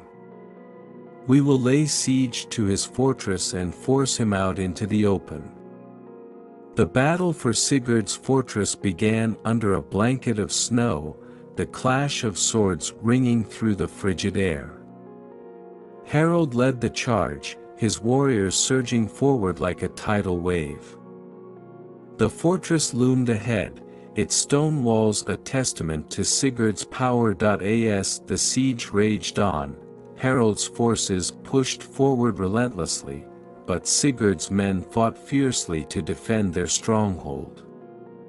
The cold seemed to seep into their bones, but the fire of battle burned bright within them. Push forward. Harald roared, cutting down enemies with each swing of his sword. The momentum shifted as his warriors rallied, inspired by their leader's unyielding spirit. They stormed the walls, climbing over the frozen battlements and crashing into Sigurd's ranks. Yet, amidst the chaos, Harald faced Sigurd himself, a fierce warrior with a reputation for ruthlessness. They clashed in a flurry of steel, each blow echoing through the battlefield. Sigurd's eyes gleamed with defiance as he parried Harald's strikes, refusing to yield. "You think you can take the throne, Harald?" Sigurd spat, pushing back against Harald's relentless assault. "You are no king, just a man with ambition." Harald's heart raced as he pressed on, fueled by the weight of his aspirations. "I will not let men like you dictate the future of our land." With one final, powerful swing, he disarmed Sigurd, sending his sword flying from his grasp. As Sigurd fell to his knees, the cold air filled with the sound of Harald's victory cry. "Yield, and I will spare your life. Join me, or be cast aside like the snow beneath our feet." With rage and desperation, Sigurd looked up, his breath forming clouds in the frigid air. "You may have bested me today, but the fight is not over. Others will rise against you, Harald. You cannot claim a throne built on blood." Harald's eyes hardened as he raised his sword high. "I will face whatever comes my way. Norway will be united under my banner, and nothing will stand in my way." With Sigurd defeated, Harald's forces took the fortress, and he emerged victorious, but the battle for the frozen throne was far from over. His triumph over Sigurd only served to ignite the flames of rivalry further among the nobles of Norway. As he surveyed the aftermath of the battle, he knew that the true test of his leadership lay ahead. With Magnus and other rivals still poised to challenge his claim, Harald steeled himself for the conflicts yet to come. Norway was a land of ice and fire, and he would wage war until he stood atop the frozen throne, unyielding and triumphant. The crown of Norway awaited, but the path was fraught with treachery and the relentless will of those who sought power for themselves. The air crackled with tension in the settlement of Vinland, a fragile peace shattered by the sound of war drums echoing across the land. Freydis stood at the edge of the encampment, her heart pounding as she surveyed the horizon. Dark shapes loomed in the distance, a marauding band of invaders intent on claiming what she and her people had fought so hard to build. With the sun dipping low, casting an ominous glow, she knew the time for action had come. Leif had been gone too long on his expedition to secure allies and resources, and now it fell to Freydis to defend their home. The weight of leadership pressed heavily upon her shoulders, and she felt the stirrings of both fear and determination rise within her. "Gather the warriors," she shouted, her voice cutting through the thickening air. "We must prepare to defend our settlement. They come for our land, and we will not yield." As her words resonated, a group of fierce warriors rallied to her side, their faces set with grim resolve. Among them was Bjorn, the staunch traditionalist who had once opposed Leif's vision of a new future. "We stand with you, Freydis. We will fight for Vinland and for our way of life." As they readied for battle, Freydis's mind raced. She thought of Leif, still out in the wilderness, torn between his duty to family and the destiny that awaited him. She felt a pang of longing and worry. Would he return in time to help defend their home? "Freydis," Bjorn called, snapping her from her thoughts. "What's our plan?" She took a deep breath, channeling her inner strength. "We will form a defensive line at the western edge of the settlement. Use the trees for cover and prepare to strike when they approach. We must show them that Vinland is not easily conquered." The invaders advanced, their war cries echoing through the valley as they charged toward the settlement. Freydis felt the pulse of adrenaline surge through her veins, a fierce warrior spirit igniting within her. She gripped her axe tightly, determination burning in her chest. "Stand firm," she called out as the first wave of attackers breached the tree line. "Fight for our home, for our people." The clash of steel rang out as the two forces collided, the chaos of battle enveloping them. Freydis fought with ferocity, her axe cleaving through the air, taking down foes with each swing. The scent of sweat and blood filled the air as her warriors rallied around her, driven by a shared purpose. But as the battle raged on, Freydis noticed a change in the tide. The invaders were relentless, their numbers overwhelming. It became clear that this would not be an easy fight. "Fall back to the barricades," she ordered, retreating strategically. "We must hold them off until Leif returns." Just as her warriors regrouped behind makeshift barricades, a familiar figure emerged through the trees, the unmistakable silhouette of Leif, his expression grim as he rushed into the fray. Relief washed over Freydis, but it was quickly overshadowed by the urgency of the moment. "Leif," she shouted, waving him over. "We're outnumbered. We need your leadership." Leif joined her, sweat glistening on his brow and a fierce determination in his eyes. "I heard the sounds of battle from afar. I knew you would need me. What's the situation?" "We're holding them back, but their numbers are greater than we anticipated," Freydis replied, urgency lacing her voice. "We cannot let them breach the settlement. Then we fight as one," Leif declared, rallying their warriors with a commanding presence. "Together, we will drive them back." With Leif by her side, Freydis felt a renewed strength surge through her. The two siblings fought in sync, their movements fluid and precise as they carved a path through the chaos. Each strike was a testament to their shared bond and unwavering commitment to their people. As they pushed forward, the tide of battle shifted. Leif's strategic mind combined with Freydis's fierce spirit ignited a fire in their warriors, and the invaders began to falter.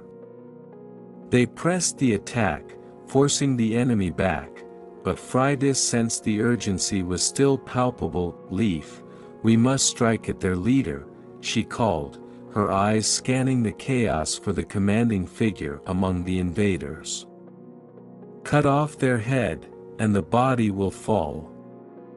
Leif nodded, determination burning in his gaze. "Lead the way." They forged through the fray, carving a path toward the heart of the enemy's ranks. With each step, Freydis felt the weight of her family's legacy on her shoulders. She was not just fighting for Vinland, She was fighting for the future of her family and the dream they had shared. As they neared the enemy's leader, a towering warrior clad in dark armor, Freydis felt the fury of the battle coursing through her veins.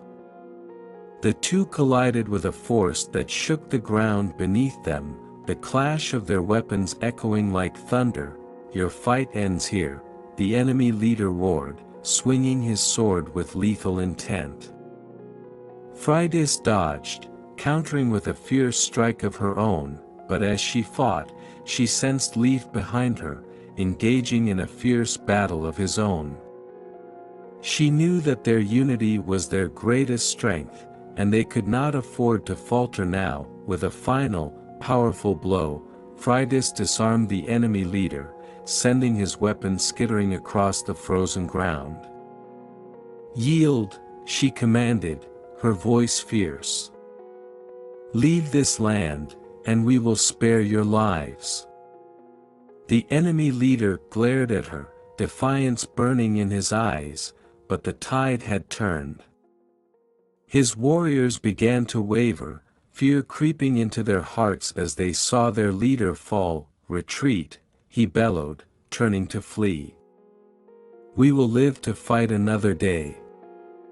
As the invaders scattered, Freydis and Leif stood together, breathless and victorious. The settlement was theirs, but the cost of battle hung heavy in the air. With the sounds of retreat fading into the distance, Freydis felt a mixture of relief and sorrow. "We defended our home," she said, her voice hoarse but resolute. "But at what cost?" Leif turned to her, pride shining in his eyes. "You fought bravely, Freydis. Your strength inspired our people to rise. We will rebuild, and together, we will forge a brighter future for Vinland."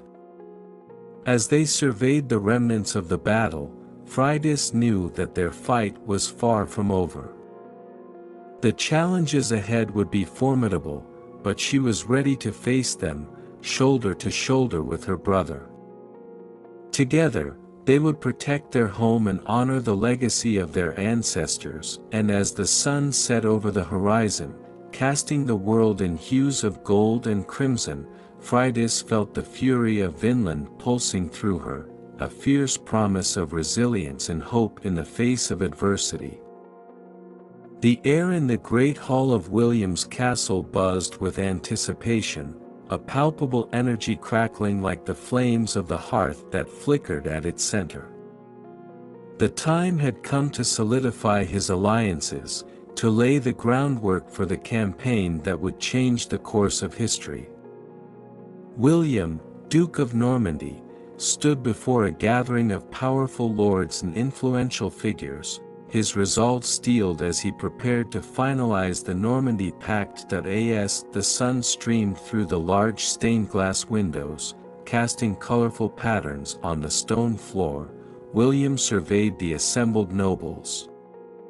They were a diverse group, each with their own ambitions and loyalties. Some were eager for power and land, while others were motivated by fear of the growing strength of the English crown. "Lords and ladies of Normandy," William began, his voice steady and commanding. "Today, we stand on the precipice of greatness. Our enemies in England are disunited, and now is the time to act. Together, we can seize the throne and carve our names into the annals of history." Murmurs of approval rippled through the hall, but William knew that he needed more than mere enthusiasm to seal this alliance. He required commitments, promises that would bind the lords to his cause. "Each of you holds a piece of the puzzle that will make our conquest a success," he continued. "I ask you to pledge your loyalty, your resources, and your swords to this campaign. In return, I promise you lands, titles, and glory beyond your wildest dreams."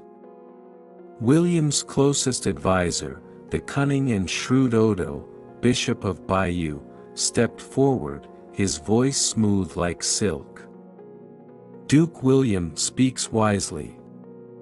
Together, we can not only take England but reshape the very landscape of power in this realm. Each lord who joins us will gain not just a place in our new order but a share of the spoils." One of the younger lords, a fiery noble named Raoul, raised his hand. "What assurance do we have that this campaign will succeed? The English are fierce, and their king has strong support." William met his gaze unwaveringly. "The English may be fierce, but they are fractured. They do not anticipate a united front from us. With our combined strength, we will strike swiftly and decisively. Our success will rely on our unity and our willingness to act." As the discussions continued, William outlined his strategy. He planned to land his forces in the south of England, near Hastings, where they could secure a foothold before marching inland to confront King Harold Godwin's son. "Timing is everything," William emphasized. "We will take advantage of the English forces being spread thin, especially with the threat of the Norwegians in the north. They will not expect us to strike while they are preoccupied." The lords listened intently, weighing the promise of glory against the risks. William could sense the growing excitement in the room, but he also felt the shadows of doubt lingering in the corners. After several hours of discussion, it was time to solidify the pact.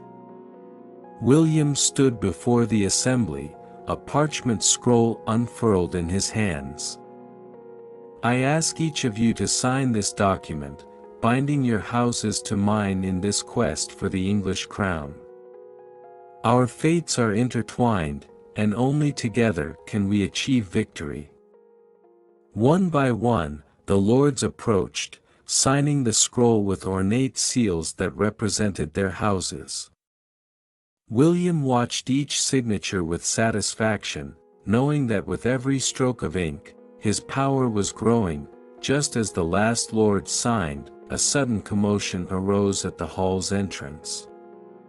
A messenger, breathless and cloaked in mud, burst in, his face pale with urgency. "My lord," he gasped, his voice hoarse. "News from the north. Harald Hardrada has landed with his forces. He seeks to claim the throne for himself." A hush fell over the hall, tension gripping every noble present. William's mind raced as he processed the implications. "This changes everything," he murmured, his eyes narrowing. "What do we do?" Raoul asked, a mix of fear and determination etched on his face. "We must act swiftly," William commanded, his voice regaining its commanding presence. "While Harold seeks the throne, we can exploit the chaos and confusion to our advantage. We will gather our forces and prepare to sail for England as soon as possible." With the Normandy Pact sealed and the urgency of the situation sinking in, the lords rallied, invigorated by the prospect of battle. They could sense the winds of change shifting around them, and each one envisioned the glory that awaited in England. William stood at the center of the hall, a sense of purpose igniting within him. The pieces were falling into place, and while the path ahead was fraught with danger, he was ready to embrace the challenge. The Norman banners would soon fly over English soil, and he would not rest until he claimed the crown that was rightfully his. As the lords raised their goblets in a toast to their impending conquest, William felt a fierce resolve settle in his heart. He would forge his legacy in the fires of ambition, uniting allies and striking fear into the hearts of his enemies. The time for hesitation was over, the time for action had arrived. The north was a realm of ice and fire, where the clash of steel resonated through the frosty air. Leif Eriksson stood atop a windswept hill, his gaze fixed on the horizon, where dark clouds loomed ominously, heralding the storm of conflict. The news of Harald Hardrada's ambitions had spread like wildfire, and now, destiny beckoned them both to a crossroads. Leif had heard whispers of Harald's campaign, his claim to the throne of Norway, and the growing tensions that threatened to engulf the north. The two men, once brothers in spirit, now found themselves at the mercy of fate, their paths entwined in the chaos of conquest. As the chill wind whipped around him, Leif felt the weight of his own choices pressing down. He had to navigate the treacherous waters of allegiance and loyalty, not just to his kin but to the legacy of the Vikings and the land they called home. Meanwhile, in a rugged encampment, Harald surveyed his warriors, the firelight flickering across their determined faces. He had gathered a formidable force, eager to assert his claim to the throne. But as he prepared to march south, he couldn't shake the feeling that an alliance with Leif could tip the scales in his favor. "Prepare the ships," he ordered, his voice ringing through the camp. "We sail for the coast where Leif's people dwell.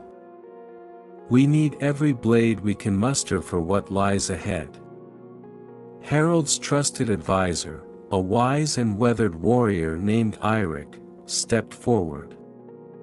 "My lord, are you certain this is wise? Leif may have his own ambitions.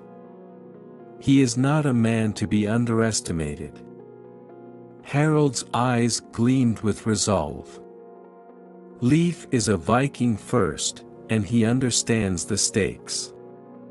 Together, we can challenge any rival who dares oppose us. If we do not act now, we risk being consumed by the ambitions of others."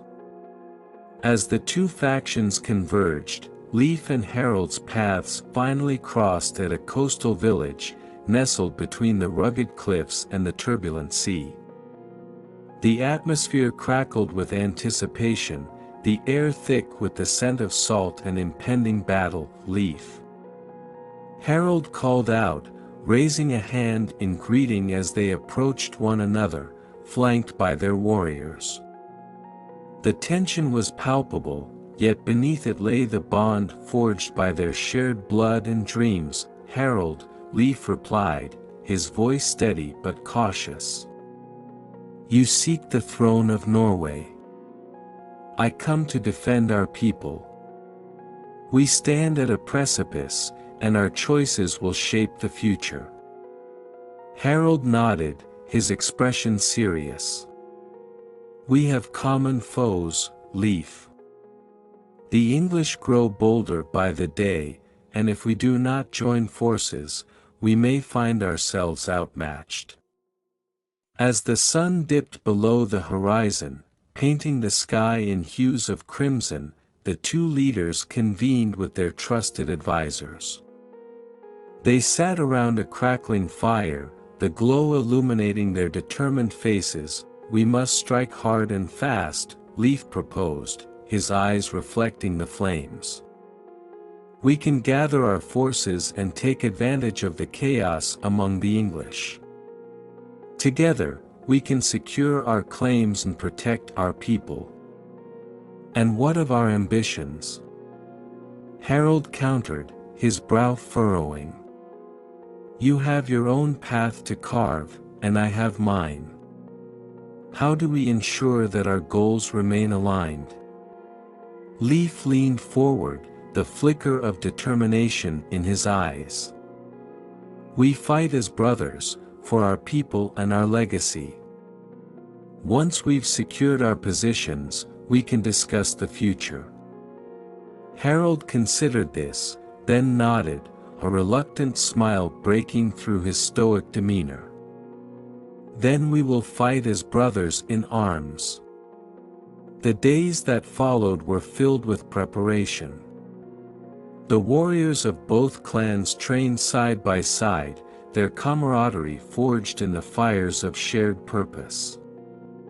The sounds of clashing swords echoed across the training fields as they honed their skills, readying themselves for the battles ahead. Together, we are stronger, Leif declared, rallying the troops one evening.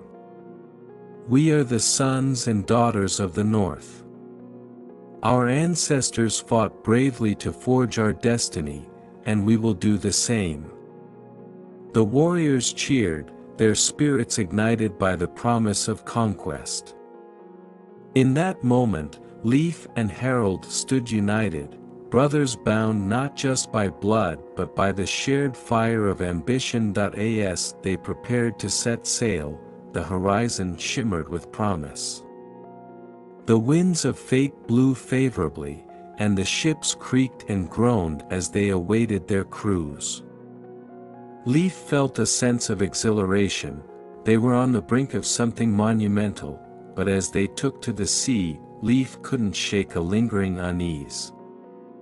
The tides of ambition were treacherous, and he knew that the line between ally and rival could blur in an instant. Still, he pushed aside his doubts, focusing instead on the immediate goal, to secure victory for their people. The journey across the tumultuous waters was fraught with challenges, but the united force of Leif and Harald remained resolute.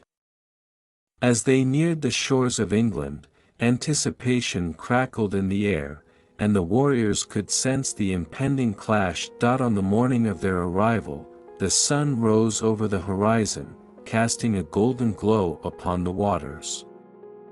The moment had arrived. They could see the English banners fluttering in the distance, the sounds of conflict echoing across the land. Today, we write our destiny. Leif shouted, standing at the bow of the ship, the wind whipping through his hair. Let our enemies tremble at the sight of our united forces. With a roar that echoed across the waves, the ships surged forward, the warriors prepared to seize their fate. Together, they would face the tide of conquest, brothers in arms, ready to carve their names into the saga of the North.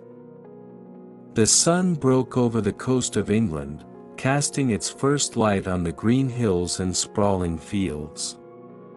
William stood at the helm of his flagship, the wind whipping through his hair, a sense of purpose igniting within him.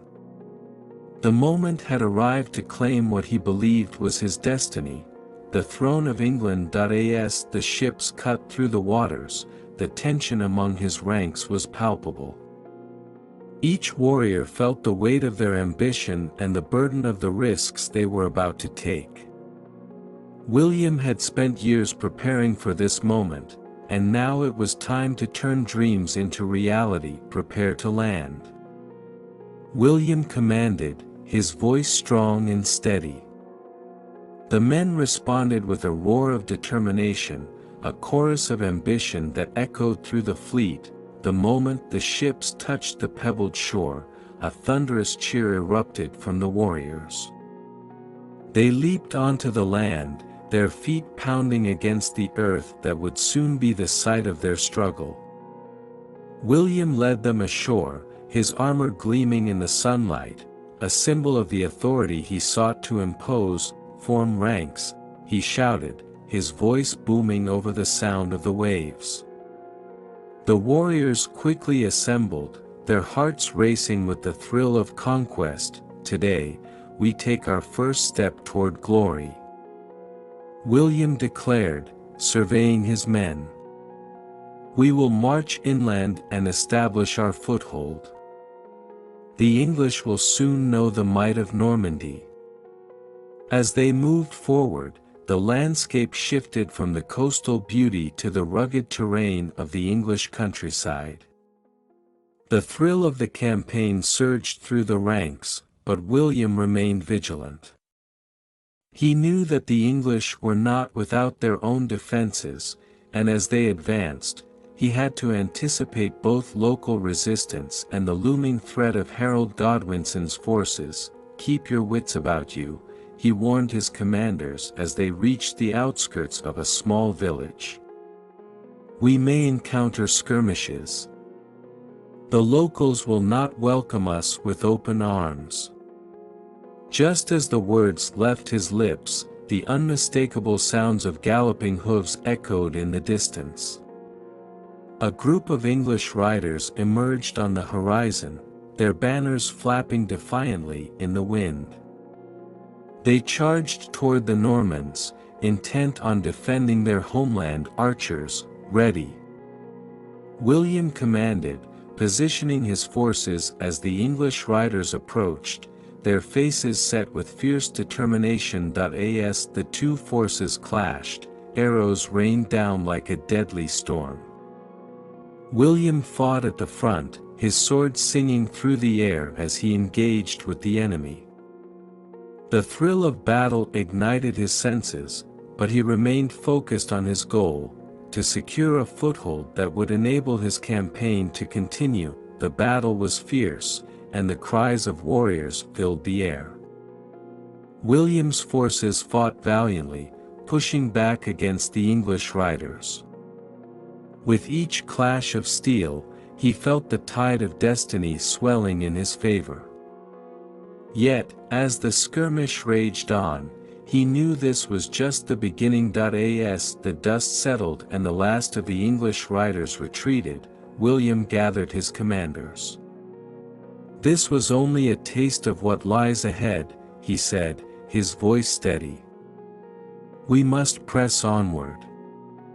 There are larger forces at play." Days turned into weeks as William's campaign progressed, but with each victory came new challenges. As they moved deeper into English territory, local resistance grew bolder. Villages burned in retaliation, and whispers of rebellion echoed through the countryside. William received word of Harald Hardrada's ambitions in the north and knew that he had to act swiftly. "We cannot afford to be divided," he declared to his commanders. "If we allow our enemies to gain strength, we risk losing everything we have fought for." He resolved to send envoys to other Norman lords, seeking to unify their efforts against both local resistance and external threats. Alliances needed to be solidified to bolster their ranks against the impending storm. Meanwhile, as William maneuvered his forces, Leif and Harold's forces moved southward, their own campaign pressing against the backdrop of chaos. The brothers-in-arms had established their alliance and now sought to carve out their own territories amid the chaos of the invasion. "Let us strike before the English can regroup," Leif proposed during a tense meeting. "Our combined strength can turn the tide in our favor." Harold nodded, understanding the urgency. "We will push into the heart of England, taking advantage of their disarray. They will not see us coming." As Leif and Harold prepared for their assault, William pressed forward with his campaign, eager to establish his presence in key territories. They converged on a strategic town known as Dover, a gateway to the heart of England. Securing it would provide William with a crucial stronghold. "Capture Dover, and we'll have a launching point for our next moves," he instructed his commanders. "But be wary, the English will fight fiercely to defend their land." The siege of Dover began, and the Normans quickly found themselves entrenched in a battle for control. The town's defenses were formidable, but William was undeterred. He commanded his archers to rain fire upon the battlements, while his infantry prepared for a decisive assault onward, to victory. William bellowed as the siege engines rolled forward, their massive wooden frames crashing against the town's defenses. The sounds of battle filled the air as men fought and fell, each moment drawing them closer to the climax of their campaign. As the walls of Dover began to crumble, the tide seemed to favor William. Yet in the chaos, he received unsettling news. Harald Hardrada had gained ground in the north, threatening to consolidate his power and potentially usurp William's claims. "Summon our scouts," William ordered, his mind racing with possibilities. "We must know what moves the Norwegians make." As the dust of battle swirled around him, William steeled himself for the impending storm. He was determined to conquer England, but he also recognized the fragile nature of alliances in the face of ambition. In the shadow of the crumbling town of Dover, William's campaign continued to gain momentum, yet the specter of internal strife loomed over him. As warriors fell on both sides, the tide of England became more than a battleground. It was a crucible where ambition, loyalty, and destiny would collide. With the fires of conquest igniting around him, William felt the weight of history on his shoulders. He was on the brink of achieving his dream, but he knew that the road ahead was fraught with peril, both from his enemies and the ambitions of those who fought beside him. The dawn of battle broke over Stamford Bridge, casting a golden hue across the fields, but beneath the beauty lay a brewing storm. Harald Hardrada, the formidable warrior from the north, stood at the edge of the battlefield, his heart pounding with anticipation. Today would be a test of everything he had fought for, as the Saxon army gathered to confront him. Harald's forces were a blend of seasoned warriors and fresh recruits, their eyes filled with determination and fear. As he paced before them, he felt the weight of their hopes on his shoulders. "Today, we face the Saxons," he called out, his voice booming across the ranks. "They think they can push us back, but we are Vikings. We fight for honor, for glory, and for our place in history."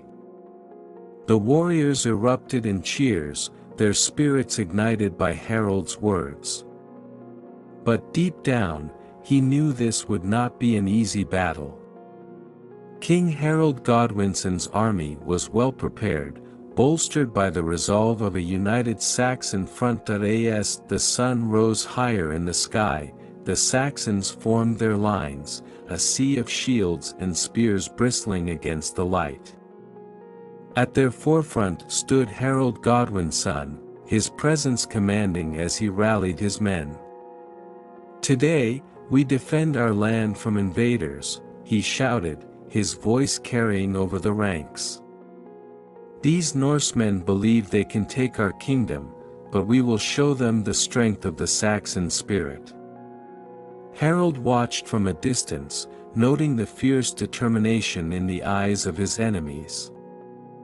The Saxons were well equipped and prepared to defend their homeland.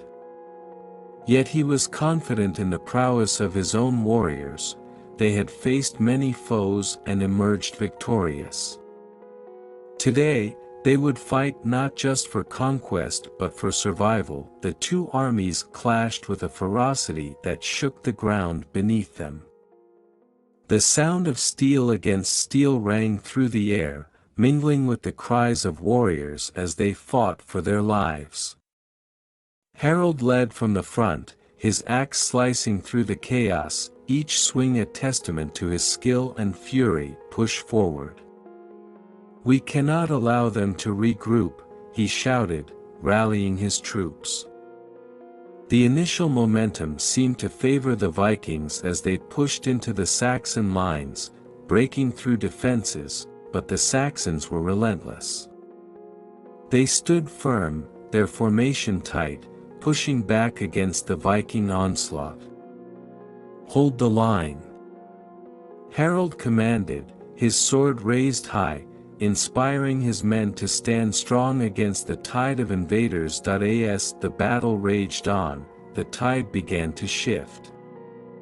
The Saxons fought back with unexpected resilience, their numbers swarming against Harold's forces. The once dominant Vikings found themselves outflanked, the coordinated strikes of the Saxons breaking through their ranks. Harold felt the strain of the battle weigh heavily on him.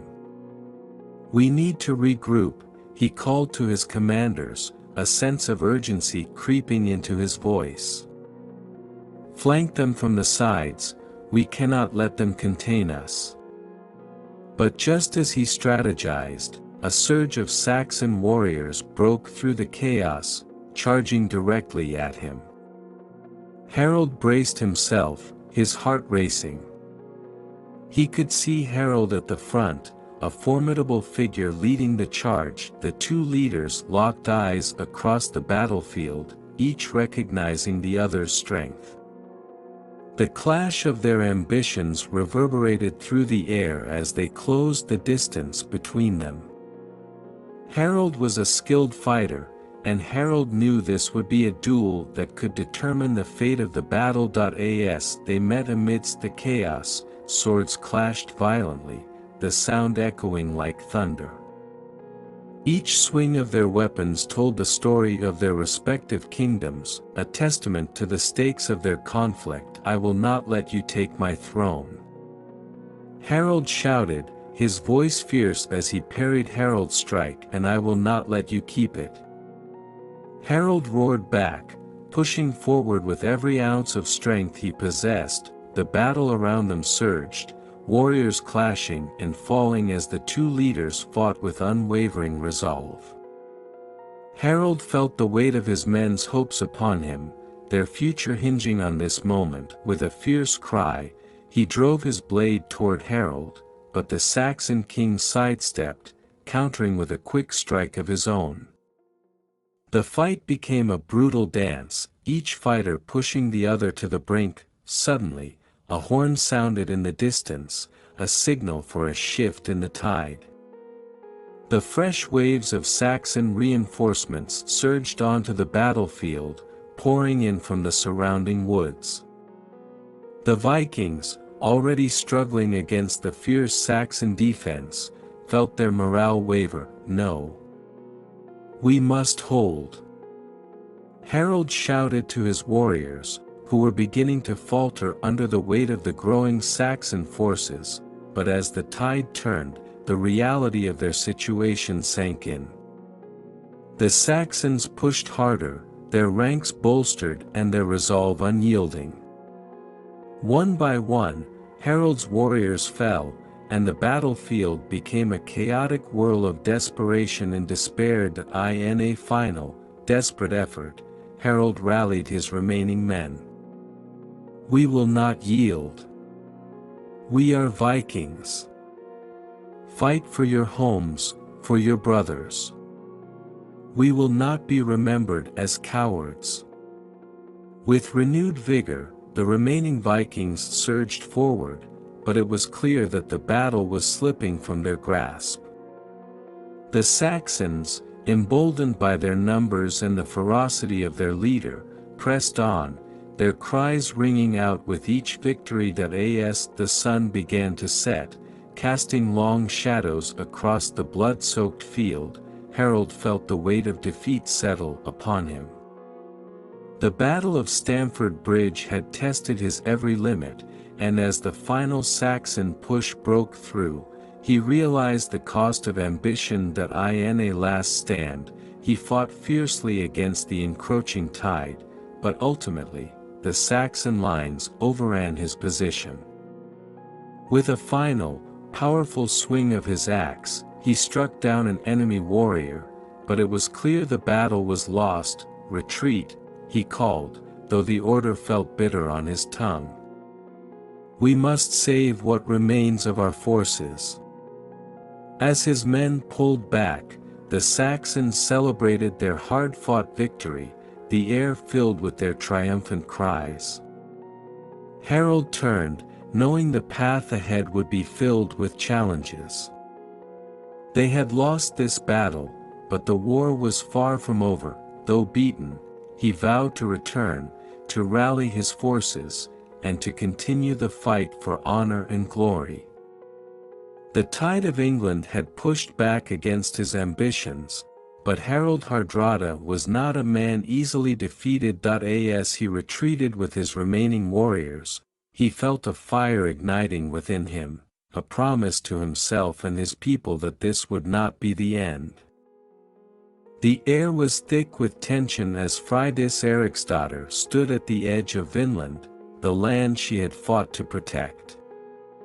The sun hung low in the sky, casting an eerie glow over the forest that bordered her settlement.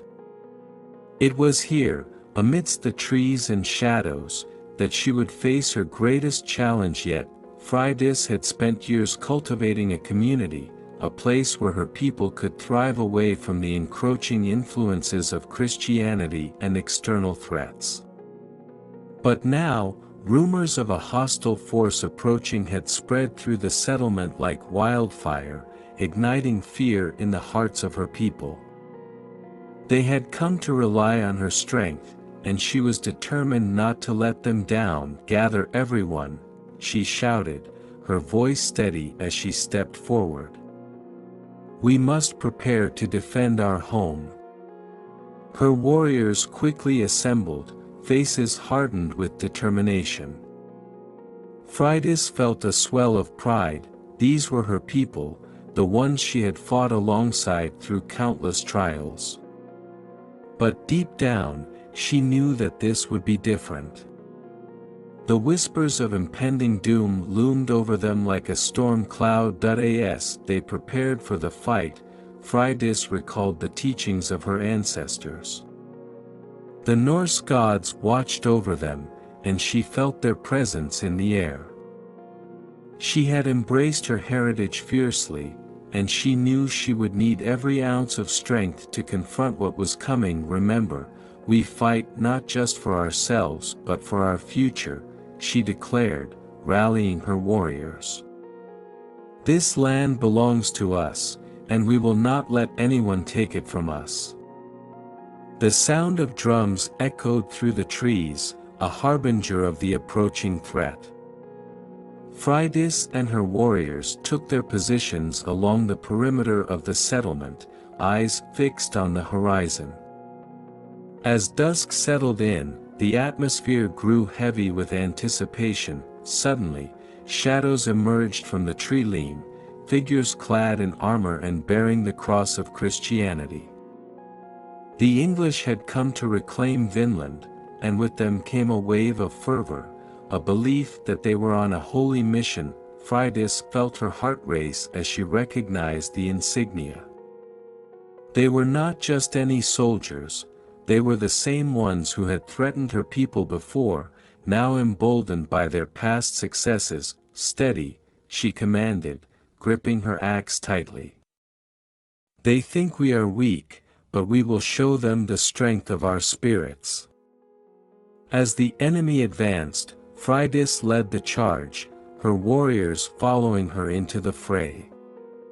The clash of steel erupted around them, and the forest rang with the sounds of battle. Freydis fought with unmatched ferocity, her axe cleaving through the ranks of the invaders. With each swing, she felt the weight of her ancestors guiding her, the tales of battles long fought echoing in her mind. She was a warrior, a shield maiden, and she would not back down. But the enemy was relentless, pressing forward with the fervor of their convictions. Freydis could see their leader, a tall man adorned with a cross, rallying his men, his voice booming above the chaos, pushed them back. "For the glory of God," he shouted, instilling fear in the hearts of her warriors. Realizing the enemy was gaining ground, Freydis rallied her remaining fighters. "We must hold our line. They will not take our home." With renewed vigor, she fought her way toward the enemy leader, determination burning in her heart. She could not let her people's legacy fall into the hands of those who sought to erase it. As she drew closer, the clash of swords surrounded her, but all she could see was him. The moment their eyes met, the world around them seemed to fade. He was a formidable opponent, but Freydis was unyielding. "Your fight is futile," he taunted, raising his sword. "This land will be cleansed of your pagan ways." Freydis's grip tightened around her axe, her voice a fierce whisper. "I will never allow you to take what is ours." With that, the two clashed in a brutal duel, their weapons striking with a ferocity that echoed through the battlefield. Each swing of her axe felt like a declaration of her identity, a fight for her people and her home. The battle surged around them, but in that moment, it was just the two of them, locked in a struggle that would determine the fate of Vinland. As the fight raged on, Freydis felt the exhaustion creeping in. Her muscles ached, and blood stained her clothes, but she would not relent. She pushed herself harder, driven by the cries of her warriors around her, "Stand strong. We will not yield," she shouted, rallying her troops as she parried the enemy leader's strikes. With a sudden surge of energy, Freydis found an opening. She swung her axe with all her might, catching the enemy leader off guard. The blade connected with his armor, and he stumbled backward, a look of shock etched on his face. "Your god cannot save you," she declared, seizing the moment. With one swift motion, she raised her axe and brought it down with fierce determination. The enemy leader fell, and with his defeat, a ripple of uncertainty coursed through the ranks of the attackers. Freydis's warriors seized the moment, their spirits reignited by the sight of their fallen enemy. "Charge," she cried, urging her men forward. "Let us show them the true strength of Vinland." With renewed fervor, Freydis and her warriors pushed back against the invaders, the tide of battle shifting in their favor. The enemies faltered, their resolve crumbling under the weight of their losses. One by one, they retreated, panic spreading through their ranks. As the last of the enemy fled into the forest, Freydis stood amidst her warriors, the adrenaline still coursing through her veins. They had defended their home, but the cost had been high. Many had fallen, and the ground was stained with the remnants of the fierce struggle. "Today, we have fought for our legacy," she said, her voice strong but tinged with sorrow. "We have shown that we will not be silenced. We are the guardians of this land, and we will protect it at all costs." As the sun dipped below the horizon, Freydis looked out over the battlefield, her heart heavy yet resolute. They had triumphed, but the fight was far from over. The future of Vinland was uncertain, and she knew there would be more challenges ahead. Yet, in that moment, surrounded by the remnants of her people, she felt a sense of purpose swell within her. She would carry their stories, their legacy, and continue to protect what they had built together. Freydis Eriksdotter would not just be a warrior, she would be the heart of Vinland, a beacon of strength and resilience in the face of adversity. The air was thick with anticipation as William the Conqueror stood before the imposing walls of London, the heart of England. His forces, weary yet resolute, had marched for weeks, and now the moment of reckoning had arrived. The city loomed before him, a fortress of stone and history, a bastion that stood between him and his claim to the English throne. William surveyed the scene, the sound of clanging metal and the murmur of his men filling the air. Each warrior understood the stakes. This siege would not only decide their fates but would alter the course of history itself. "Today, we show the world our strength," he called out, his voice resonating across the ranks. We will take London, and with it, the crown of England." As the sun rose higher in the sky, casting a golden light upon the city, William began to strategize. He called his commanders to him, a fierce determination in his eyes. "We must lay siege to the city. Cut off their supplies and force them to surrender. We cannot afford a drawn-out battle." The siege began, and William's forces encircled the city, constructing siege engines and fortifications. The sound of hammering filled the air as catapults and trebuchets were assembled, their massive frames towering over the soldiers. Meanwhile, within the city, the Saxons prepared for the onslaught. King Harold Godwin's son, still reeling from the loss at Stamford Bridge, rallied his people, urging them to stand firm against the invaders. "London is our stronghold, our last defense," he declared, determination etched on his face. "We will not let these Normans take our home." As days turned into weeks, the siege wore on. William's men faced harsh conditions, rain, mud, and dwindling morale, but the thought of victory kept their spirits alive.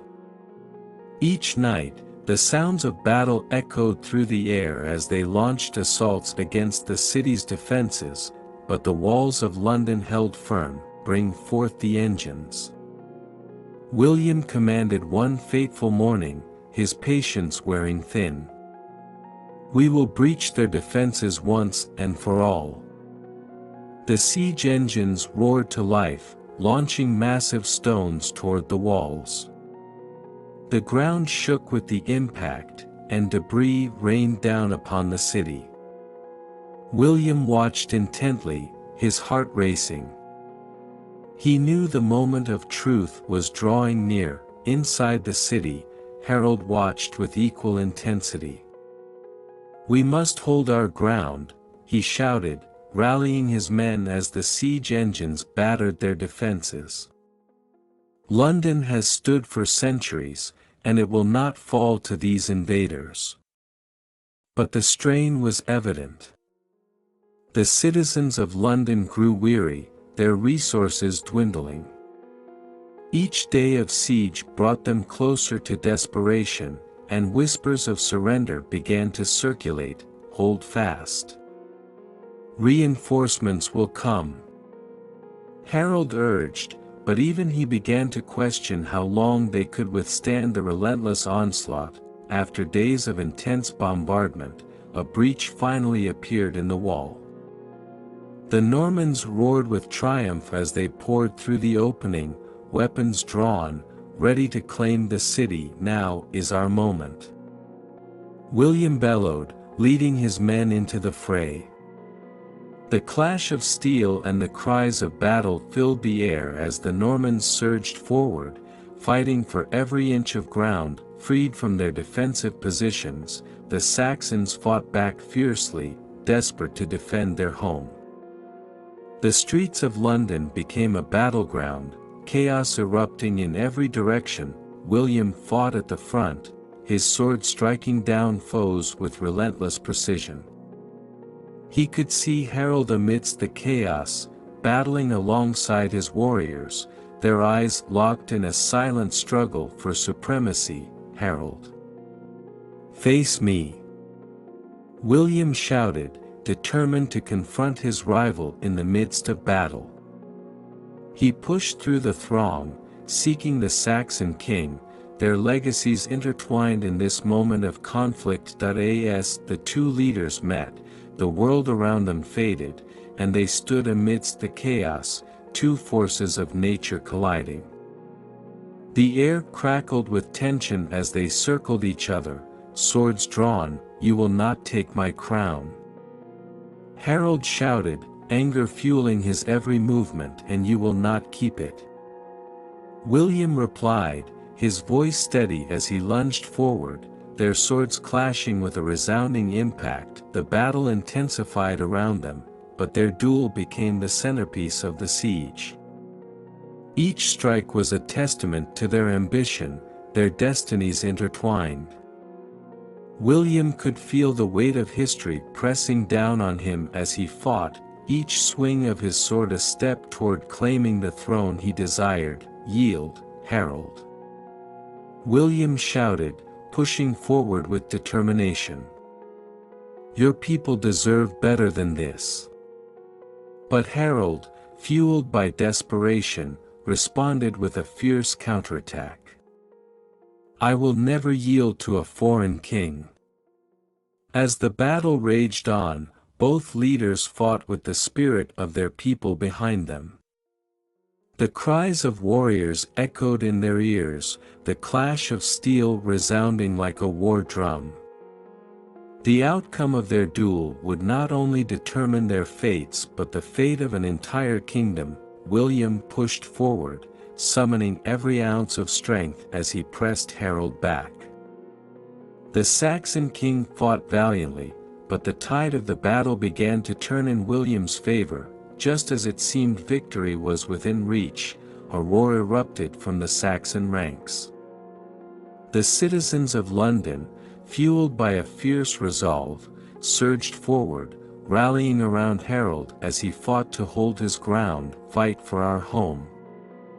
Harold bellowed, inspiring his people to push back against the Normans. The tide of battle shifted once more, and William found himself struggling to maintain his ground. "Press on! We will not falter," he shouted to his men, determination burning within him.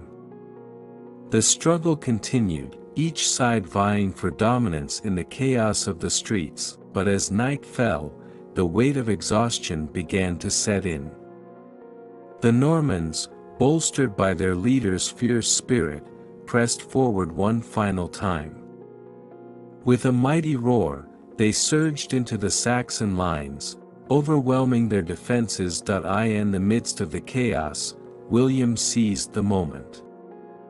With a final, powerful strike, he knocked Harold's sword from his hand. The Saxon king stumbled backward, realization dawning on his face as he faced defeat. "Yield, Harold!" William commanded, his sword poised to strike. Harold, bloodied but unyielding, looked up at his rival. "If I must fall, I will do so with honor," he replied, defiance still present in his eyes. "But know this, my people will rise again." With those words, Harold fell to his knees, surrendering not just himself but the hopes of a kingdom. The siege of London had culminated in a moment of profound significance. William had triumphed. As William raised his sword in victory, the cries of his men echoed around him. They had taken the city, a critical stronghold in their quest for the English throne. Yet, even in victory, he felt the weight of the lives lost, the struggles that lay ahead. The siege of London marked a turning point in William's campaign, but it also served as a reminder of the fierce spirit of the Saxons. As he surveyed the battered city, he knew the road ahead would be fraught with challenges, but for now, he had secured a crucial victory. "Tonight, we celebrate our triumph," he declared to his warriors, but even as they rejoiced, William felt the shadows of the past looming over him, reminding him that the fight for the crown was far from over. The air was thick with uncertainty as Leif Eriksson stood at the edge of the world he had known. The ocean stretched out before him, its vastness mirroring the turmoil in his heart. After years of adventure, exploration, and conflict, he faced a choice that would shape the rest of his life. Leif had returned from his latest voyage, filled with tales of distant lands and cultures. Yet, the more he discovered about the world beyond the horizon, the more he found himself questioning the very foundations of his Viking identity. His heart was torn between the thrill of conquest and the longing for something deeper, something that could create a lasting legacy beyond raiding and pillaging. As he looked out at the waves crashing against the shore, memories flooded his mind, the fierce battles fought for glory, the camaraderie of his fellow warriors, and the weight of tradition that had shaped him since birth. Yet, alongside those memories were visions of peace, community, and the promise of a new way of life. Leif, a voice called, breaking him from his thoughts. It was Freydis, her face filled with concern as she approached him. "You've been distant since your return. What troubles you?" He turned to her, feeling the weight of his internal struggle. "I've seen so much, Freydis. The lands beyond our own, they are filled with opportunities for trade, knowledge, and peace. But our way of life has always been one of conquest and glory. I don't know if I can continue the Viking path or if I should forge a new one." Freydis regarded him thoughtfully. "You've always been a leader, Leif. Your spirit has inspired many. But leadership is not just about the battles we win, it's also about the legacy we leave behind. What do you want your legacy to be?" Leif pondered her words, feeling the pull of his dual identity. He had always been a proud Viking, but as he journeyed across oceans and met different peoples, he began to see the world through a broader lens. The idea of raiding and pillaging felt increasingly hollow compared to the richness of culture, trade, and cooperation. "I want to build something lasting," he finally said, his voice firm. "Something that honors our heritage but also embraces a future where we can thrive alongside others rather than conquer them."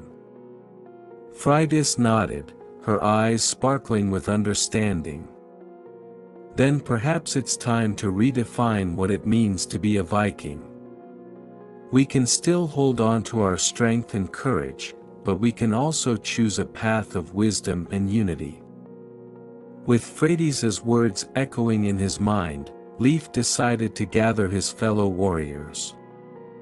He knew they would face resistance. The lure of the Viking way was strong, and many would not easily accept change. But he felt a deep sense of responsibility to guide them toward a new vision. As the sun began to set, casting a warm glow over the gathering, Leif stood before his comrades. "Brothers and sisters, we have traveled far and fought hard for our way of life. But I stand before you today with a choice that lies ahead, not just for me, but for all of us." The warriors listened intently, their expressions a mix of curiosity and skepticism. "I have seen lands rich with opportunity," Leif continued. "We can choose to conquer, to take what we want through violence, or we can choose to forge alliances, to trade and share knowledge with those we meet. We can become more than just warriors, we can become builders of a new future." A murmur of dissent rippled through the crowd. "What of honor?" one warrior shouted. "What of our ancestors who fought for glory? Are we to turn our backs on our heritage?" Leif met his gaze, unwavering. "Our ancestors were fierce, yes, but they were also wise. They explored unknown lands, not just to take but to learn. We can honor their memory by embracing the spirit of exploration in a new way. Together, we can create a legacy that withstands the test of time." The crowd fell silent, contemplating his words. He could see the internal struggle reflected in their faces. They were warriors, proud and steadfast, but they were also men and women of vision. Finally, Freydis stepped forward. Leif speaks the truth. We are at a crossroads. If we cling too tightly to the past, we risk losing ourselves. But if we embrace change, we can redefine what it means to be a Viking. We can be warriors of the sea and builders of a future. Her voice resonated with the warriors, sparking a flicker of hope amidst the uncertainty. Slowly, others began to nod in agreement, a wave of understanding washing over the gathering. Let us not forget our strength, Leif urged. We can still be fierce in battle when necessary, but we can also be wise in our choices. Let's explore trade routes, build alliances, and foster understanding. Let's show the world that we are more than just raiders, we are leaders of a new age. As the sun dipped below the horizon, painting the sky in shades of orange and purple, Leif felt a sense of peace wash over him. He had made his choice, and he had inspired others to consider a new path. The Viking way of life would not disappear, it would evolve. They would carry their heritage with them, but they would also seek to create a future where their strength could forge connections rather than destroy them. As the last rays of sunlight faded, Leif turned back to the ocean, the waves reflecting the first stars of the night. He knew the journey ahead would not be easy, but with Freydis by his side and the support of his people, he felt ready to embrace the challenges that lay ahead. The battlefield lay stretched before Harald Hardrada, a tapestry of chaos and carnage, the air thick with the scent of sweat and blood. He had come to England seeking glory and a throne, but now he found himself facing the weight of his choices as the last remnants of his army clashed with the Saxons. Harald stood amidst the turmoil, his heart racing as he fought against the tide of despair. He had once been a warrior whose name struck fear into the hearts of his enemies, but now he felt the fragility of that power.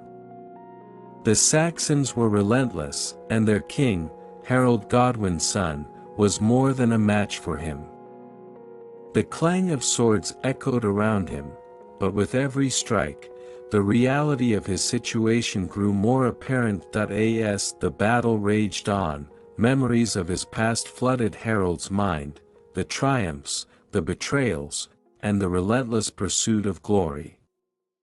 He had sought to carve his name into history, to become a king among kings, but now he faced the prospect of defeat, and the ultimate cost of his ambitions. On the other side of the battlefield, Freydis and Leif watched in horror as the chaos unfolded.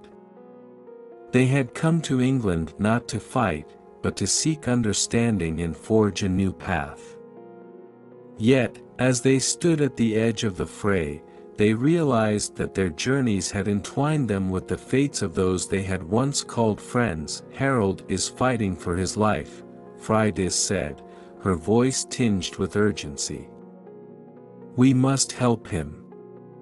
Leif shook his head, conflicted. He chose this path. He sought power through war, and now he faces the consequences. But we cannot abandon him.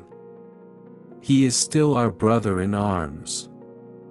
With a heavy heart, they plunged into the chaos, determined to reach Harald before it was too late. Each step was a battle against the tide of warriors, but they pressed on, fueled by loyalty and a sense of shared destiny. As they fought their way through the clash of steel, Harald caught sight of them from the corner of his eye. Freydis. Leif, he shouted, his voice breaking through the din of battle.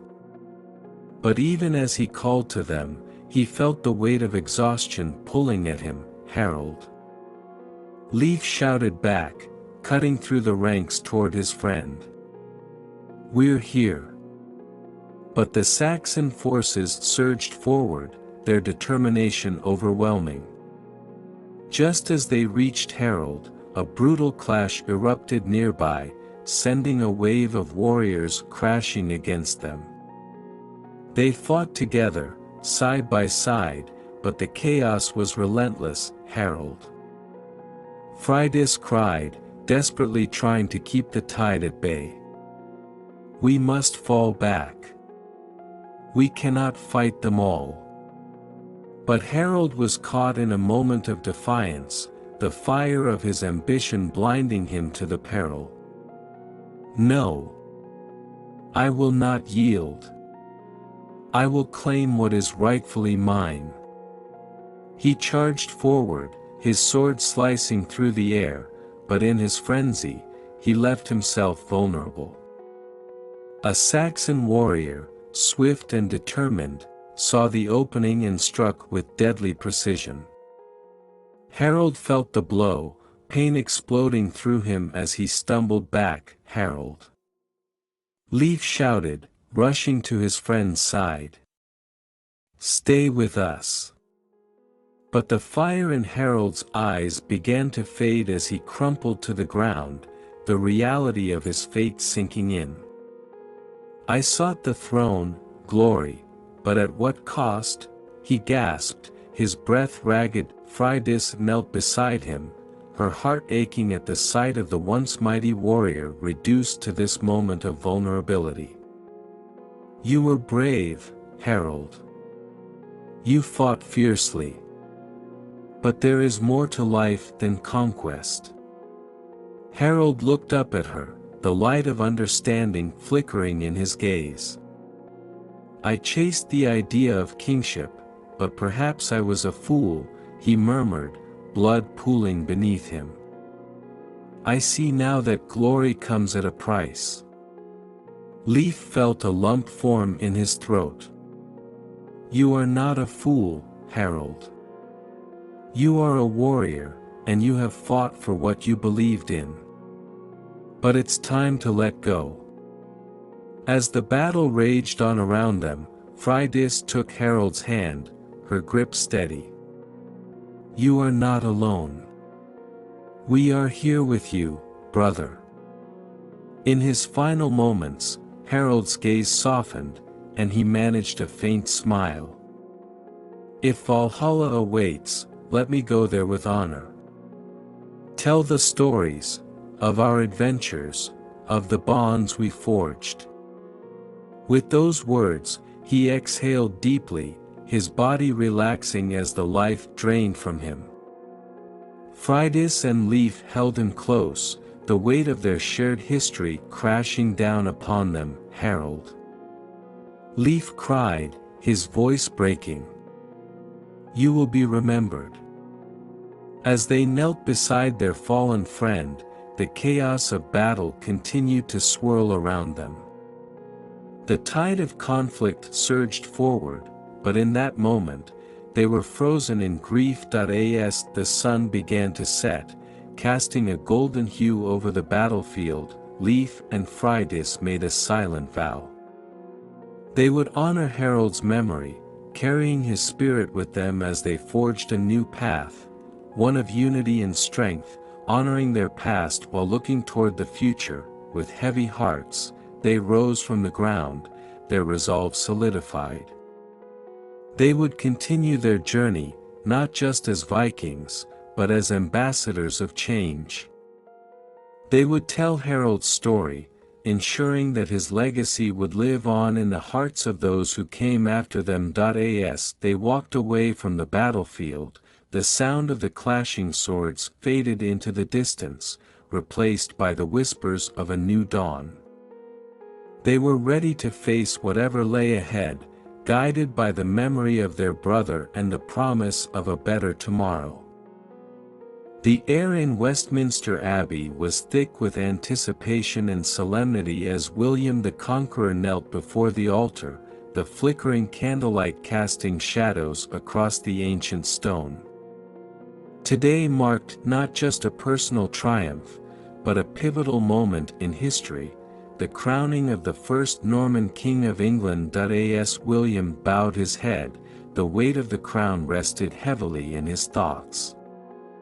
He had fought for this moment through bloodshed and sacrifice, and yet, the journey that lay ahead was fraught with challenges. The path to kingship was never smooth, and the hearts of those he ruled were not easily won. The Archbishop of Canterbury, his voice resonant and steady, raised the crown high above William's head. "In the name of God, I crown thee King of England." With a gentle motion, the crown was placed upon William's brow, its golden weight a reminder of both his power and responsibility. As he stood, the gathered nobles and common folk erupted in cheers, their voices a cacophony of celebration. Yet, William felt a twinge of uncertainty within him. How would he rule this new kingdom? How could he unite a land divided by tradition and loyalty? He turned to face his people, their eyes filled with expectation. "People of England," he called out, his voice rising above the tumult. "I stand before you not just as a conqueror, but as your king. I promise to govern with strength and wisdom, to protect our lands, and to foster a future where all can thrive." Cheers erupted once more, but William sensed the underlying tensions. The Saxons had suffered greatly at the hands of his forces, and the scars of battle were still fresh. Trust would take time, and he needed to tread carefully. After the ceremony, William retreated to his chambers, the crown still resting on his head, albeit momentarily. He gazed out the window at the sprawling landscape of his new kingdom, the sun setting in hues of orange and purple, casting a warm glow over the land he now ruled. But with power came the complexities of governance. His mind turned to the nobles who had pledged their loyalty, many of whom were skeptical of a Norman on the throne. He needed to build alliances, to solidify his reign in the hearts of those who still harbored resentment. That a knock at the door interrupted his thoughts, and a familiar figure entered, Odo, his half-brother and loyal supporter. "You wear the crown well, brother," Odo remarked, a sly grin on his face. "But the real work begins now." William nodded, feeling the weight of leadership settle on his shoulders. "We must unite this land, Odo. The Saxons must see me as their protector, not just their conqueror." Odo leaned against the wall, crossing his arms. "You will need to be shrewd. They respect strength, but they also value tradition. If you can show them that you honor their customs, you may gain their trust." William considered his brother's words carefully. "A council," he declared suddenly. "I will form a council that includes both Normans and Saxons. Together, we can navigate the challenges ahead and ensure peace in the realm." "Clever," Odo replied, a gleam of approval in his eyes. "But do not forget, there are those who would seek to undermine you. You must remain vigilant." As the days turned into weeks, William set about his task. He summoned the Saxon lords and their families, inviting them to the court. Tension crackled in the air as they arrived, unsure of their new king's intentions. In a grand hall adorned with banners of both Saxon and Norman design, William addressed the assembly.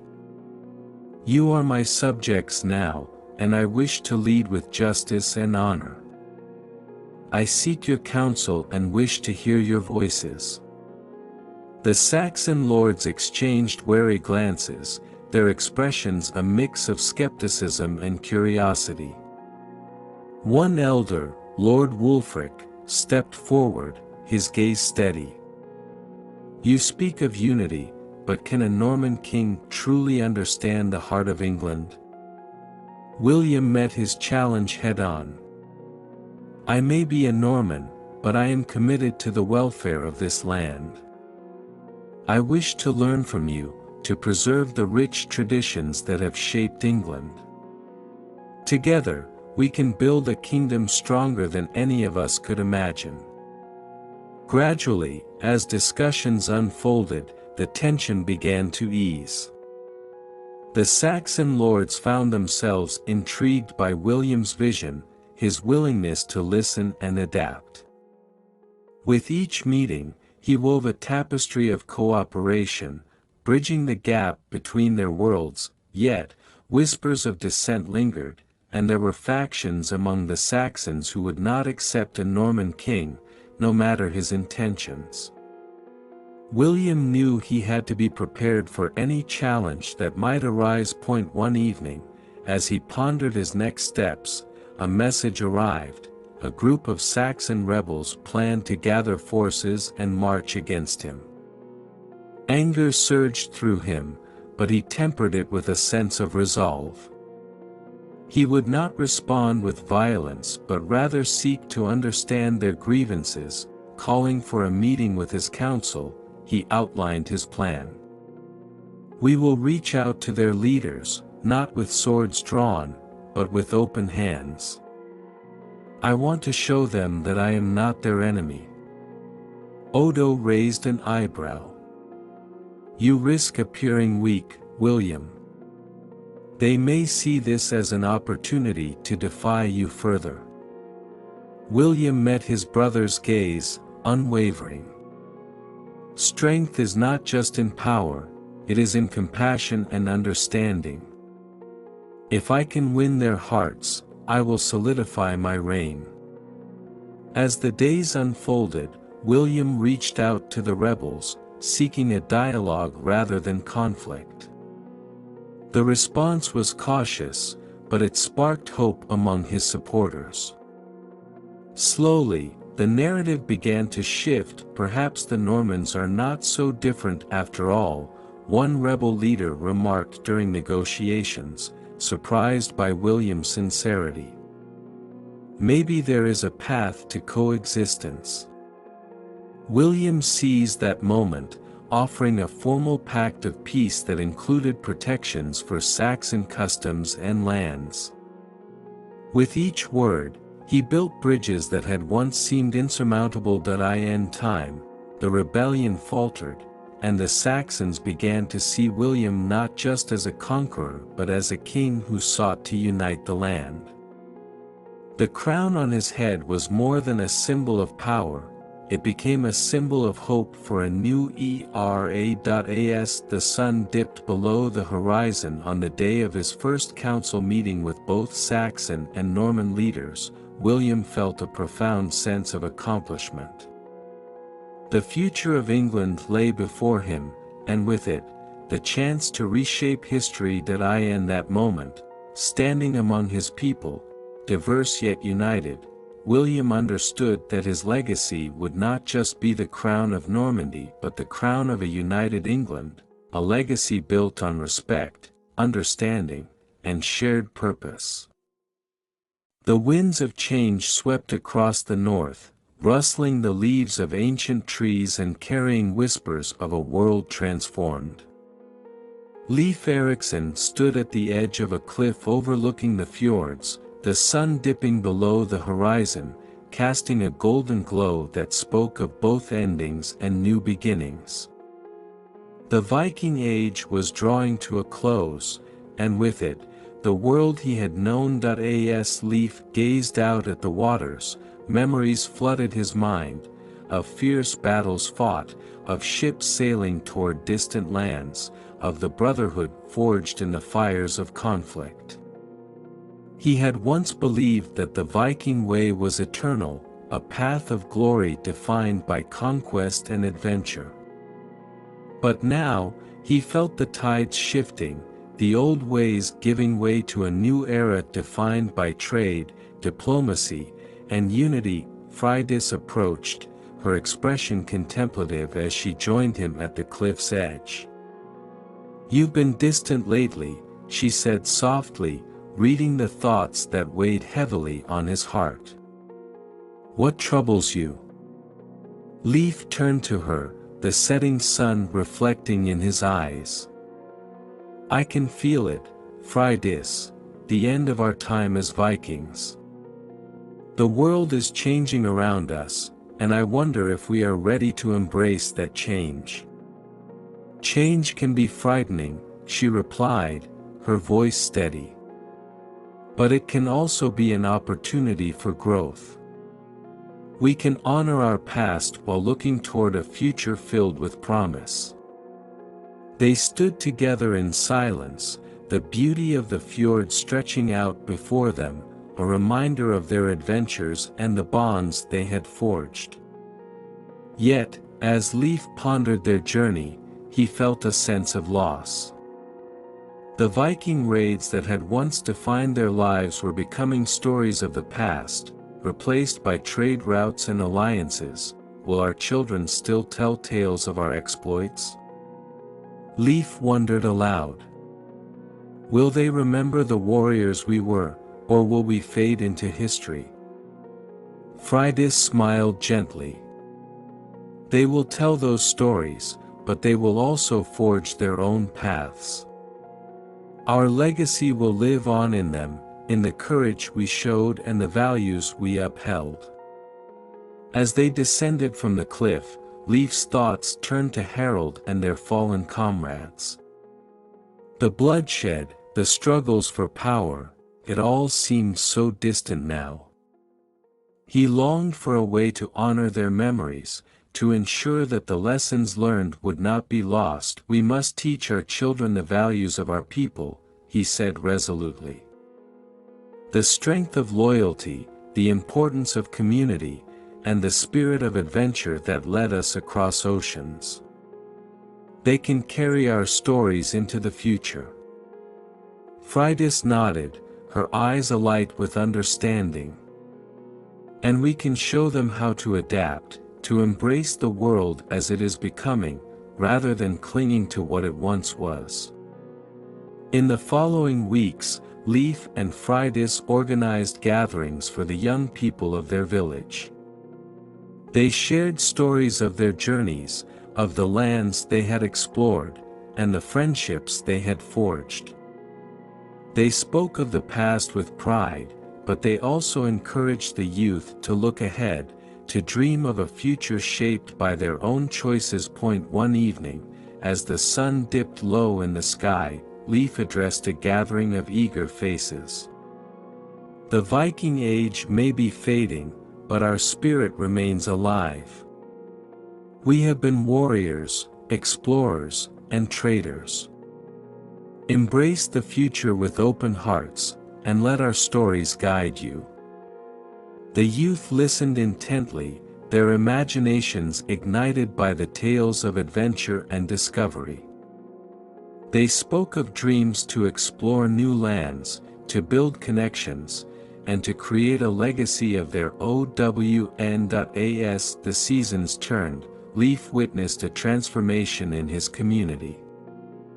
The old ways of raiding were being replaced by vibrant markets filled with traders from distant lands, cultures blending together in a tapestry of diversity. The spirit of exploration still thrived, but it took on new forms, with voyages for trade and knowledge rather than conquest. On one particularly crisp morning, Leif and Freydis walked through the bustling market, the sounds of laughter and chatter filling the air. A young girl approached them, her eyes bright with curiosity. "Tell me a story of your adventures," she implored. Leif knelt to meet her gaze. "What kind of adventure do you want to hear? The tales of our voyages across the seas or the lessons learned from battles fought?" "Both," she exclaimed, her enthusiasm infectious. With a smile, Leif began to weave a tale, mixing the old with the new. He spoke of their journeys, of the lands they had discovered, and of the importance of peace and understanding in a changing world. The girl listened wide-eyed, and as he finished, she clapped her hands in delight. Freydis watched with pride, her heart swelling with hope for the future. "This is how we honor our past," she said softly. "By sharing our stories and inspiring the next generation." As Leif rose to his feet, he felt a renewed sense of purpose. The Viking Age had been an era defined by fierce warriors and bold explorations, but it was not the end.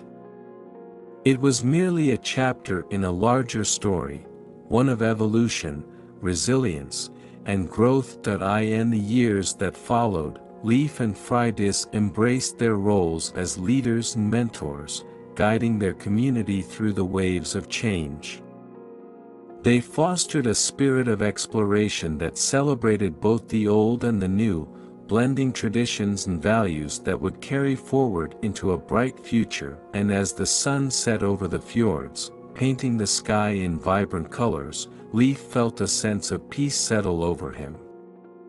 The legacy of the Vikings would endure, not just in stories of glory and conquest, but in the hearts of those who dared to dream, to adapt, and to embrace the world around them. The road stretched before Freydis like a ribbon of possibility, winding through the lush landscapes of her homeland. With each step, memories rushed back, vivid and poignant, as she traveled towards the village where she had been born. It had been years since she had set foot on this path, and the weight of her journey felt both burdensome and liberating. Freydis paused to take in the sights, the rolling hills, the familiar scent of earth after rain, and the distant sound of the river flowing. This land held her history, the roots of her identity, and now she was returning to reconnect with it all. As she walked, she reflected on the choices that had shaped her life. The decision to explore Vinland, the battles fought to defend her beliefs, and the struggles to forge her own path in a world that often sought to confine her.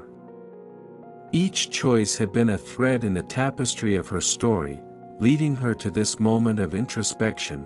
When Freydis finally arrived at the village, a swell of emotions washed over her. The familiar thatched roofs and the sounds of children playing in the distance were reminders of a simpler time. Yet, she was no longer the girl who had left, she had become a woman of strength and wisdom. As she entered the village square, the chatter quieted, and the villagers turned to face her, their expressions a mix of surprise and curiosity. Freydis straightened her back, her heart racing. "I have returned," she announced, her voice steady. "I come not just as a daughter of this land but as a woman who has walked many paths." A murmur of recognition swept through the crowd. One elder, who had known her since childhood, stepped forward. "Freydis, you have journeyed far and seen much. We welcome you home." The villagers gathered around her, eager to hear tales of her adventures and the wisdom she had gained. Freydis shared stories of her travels, the wonders of Vinland, and the struggles faced as Christianity began to encroach upon their ancient beliefs. She spoke of the importance of holding on to their traditions while also adapting to a changing world. "We are at a crossroads," she said, her gaze sweeping over the faces of her people. "We must honor our past, but we must also embrace the future. The world is evolving, and so must we."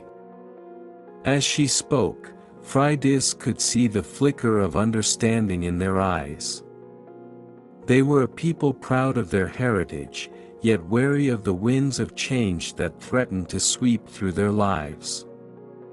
She hoped to guide them through this transition, to show them that adaptation did not mean abandoning their roots. Over the next few days, Freydis immersed herself in the daily life of the village.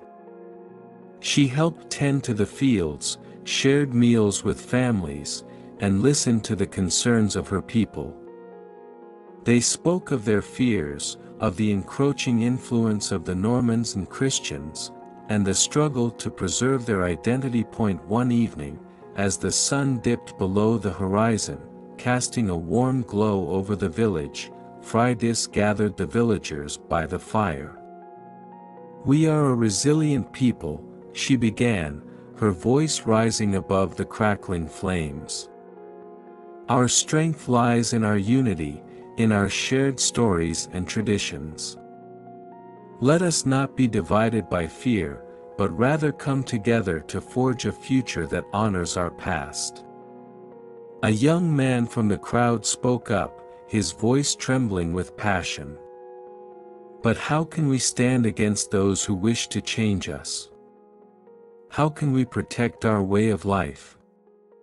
Freydis met his gaze, her heart swelling with determination. "We must be wise and strategic. We can engage in dialogue, form alliances, and educate others about our culture. Strength is not just in battle, it is also in our resolve to communicate and coexist." As the fire flickered, the villagers began to share their own ideas, their hopes, and their fears. The conversation flowed like the river nearby, a testament to their resilience and willingness to adapt. Freydis felt a sense of pride as she witnessed her people rallying together, embracing the challenge ahead. In the following weeks, Freydis worked tirelessly to establish connections with neighboring communities, both Viking and those of differing faiths. She organized meetings to discuss shared values and potential alliances, focusing on what united them rather than what divided them. Freydis knew the journey would not be easy, but she was committed to nurturing a spirit of collaboration among her people. The fires of war may have dimmed, but the spirit of exploration and unity could ignite a new flame. One evening, as she sat by the riverbank, Freydis reflected on her journey. She had traveled far and faced countless trials, but the most significant battle had been the one within herself. She had learned the importance of balance, honoring the past while embracing the future. As she gazed at the water flowing steadily, she felt a profound sense of peace. This land, her roots, would always be a part of her, no matter where her path led. She understood that the choices she made now would shape the next chapter for her people. With renewed determination, Freydis returned to the village, ready to lead her people into a new era. She would help them navigate the complexities of change, ensuring that the legacy of the Vikings would endure, woven into the fabric of a world that continued to evolve. The chill of early autumn hung in the air as Leif Eriksson stood at the edge of the cliffs, the sea crashing against the rocks below. The waves were a reminder of the journeys he had undertaken, the battles fought, and the lands discovered. Yet now, as he looked out over the horizon, a sense of finality washed over him. The age of the Viking was fading, and with it, so too was his time as a warrior. Leif had spent decades as an explorer, a leader, and a fighter. He had sailed into uncharted waters, faced countless foes, and carved his name into the annals of history. But the fire that had once burned fiercely within him now flickered with the knowledge that his journey was nearing its end. The world had changed, and so had he. As he turned from the cliffs, he made his way back to the village, where he found familiar faces gathered in the square, their laughter mingling with the crisp air. Children chased each other, their joy infectious, while adults prepared for the harvest festival. It was a time of celebration, but for Leif, it was also a poignant reminder of the passing of time. He approached Freydis, who was overseeing the preparations. Her presence always brought him comfort. "The village thrives," he remarked, a smile touching his lips despite the heaviness in his heart. Freydis turned to him, her eyes filled with warmth. "Yes, it does. And it's a testament to the strength we've built together. But you seem troubled, Leif." Leif sighed, the weight of his thoughts spilling forth. "I can feel the end of my journey approaching. The warrior in me longs for one last adventure, but I know my time has come to pass the torch." Freydis stepped closer, her voice steady. "You have done more than most can dream. Your legacy is not just in your battles, but in the paths you've paved for those who will follow." Leif nodded, though doubt lingered in his heart. "But what if they do not carry our spirit forward? What if they forget what it means to be a Viking?" "You have instilled that spirit in them," she replied. "It lives on in every story you've shared, every lesson you've taught. Now, you must guide them toward a new future." That evening, as the village gathered around a great bonfire to celebrate the harvest, Leif felt a mixture of nostalgia and resolve. He watched as the younger generation danced and sang, their laughter ringing out into the night. In them, he saw the promise of a new age, an age where the Viking spirit could adapt and thrive in a changing world. Leif stood and raised his hand, calling for silence. The chatter hushed, and all eyes turned toward him. "Tonight, we celebrate not just the harvest, but our journey together as a people," he began, his voice steady despite the emotion welling within him. "I have spent my life as a Viking, exploring distant lands and facing unimaginable challenges. I am proud of what we have accomplished and the legacy we have built. But I am here to tell you that the time has come for a new generation to rise." He looked out at the young faces illuminated by the firelight, their eyes filled with curiosity and excitement. "You are the future of our people. The strength of the Viking spirit lives in each of you. Embrace it, but also know that the world is changing. Adaptation does not mean abandoning who you are, it means evolving and growing." Leif felt the weight of his words settle over the gathering. "I pass the torch to you all. Honor our past, cherish our traditions, but also forge your own paths. Seek knowledge, foster connections, and remember that the true essence of a Viking is not merely in conquest, but in the courage to face the unknown." As he finished speaking, the crowd erupted in applause, and a sense of warmth enveloped him.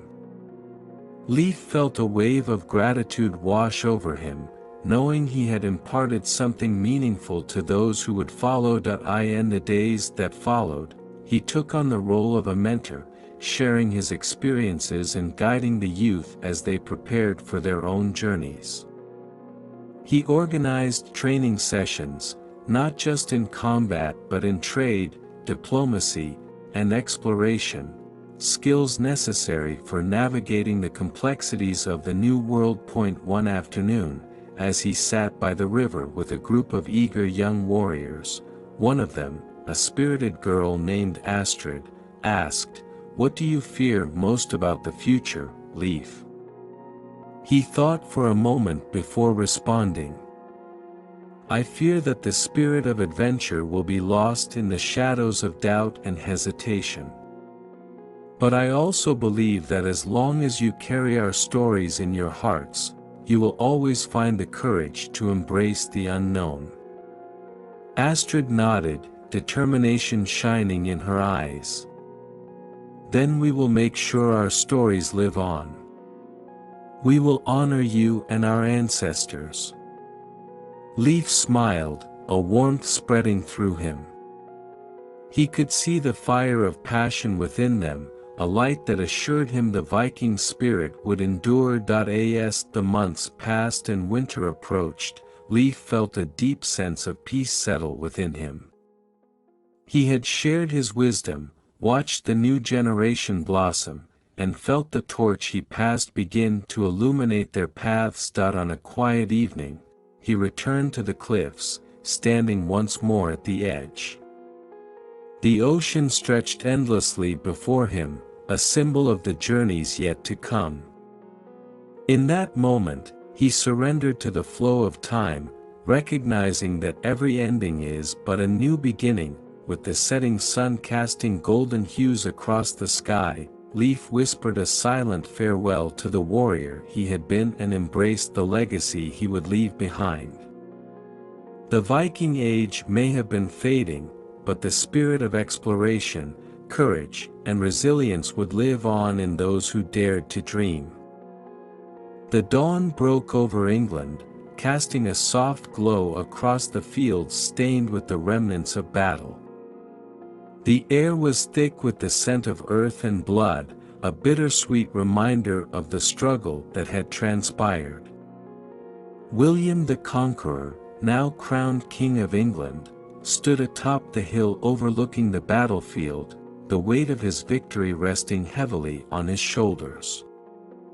The tides of history had shifted, and the age of the Vikings was fading into memory. As the sun climbed higher in the sky, the sounds of the aftermath echoed around him, cries of the wounded, the murmurs of the victorious, and the somber toll of a new era beginning. William felt a mixture of triumph and sorrow. He had achieved what many thought impossible, yet the cost had been steep. The fall of Harald Hardrada, once a formidable rival, signified not just a personal victory but the end of an era marked by Viking dominance. William descended from the hill, making his way toward the encampment where his men gathered, sharing tales of their exploits. The atmosphere was one of celebration, yet William felt an undercurrent of uncertainty. The conquest was complete, but the path forward remained unclear. As he entered the tent set aside for strategy meetings, he was greeted by his closest advisors. "My lord," one of them said, bowing slightly. "What are your orders now that we have secured our claim?" William leaned against the table, his gaze fixed on a map of England, its borders shifting with every new alliance and conquest.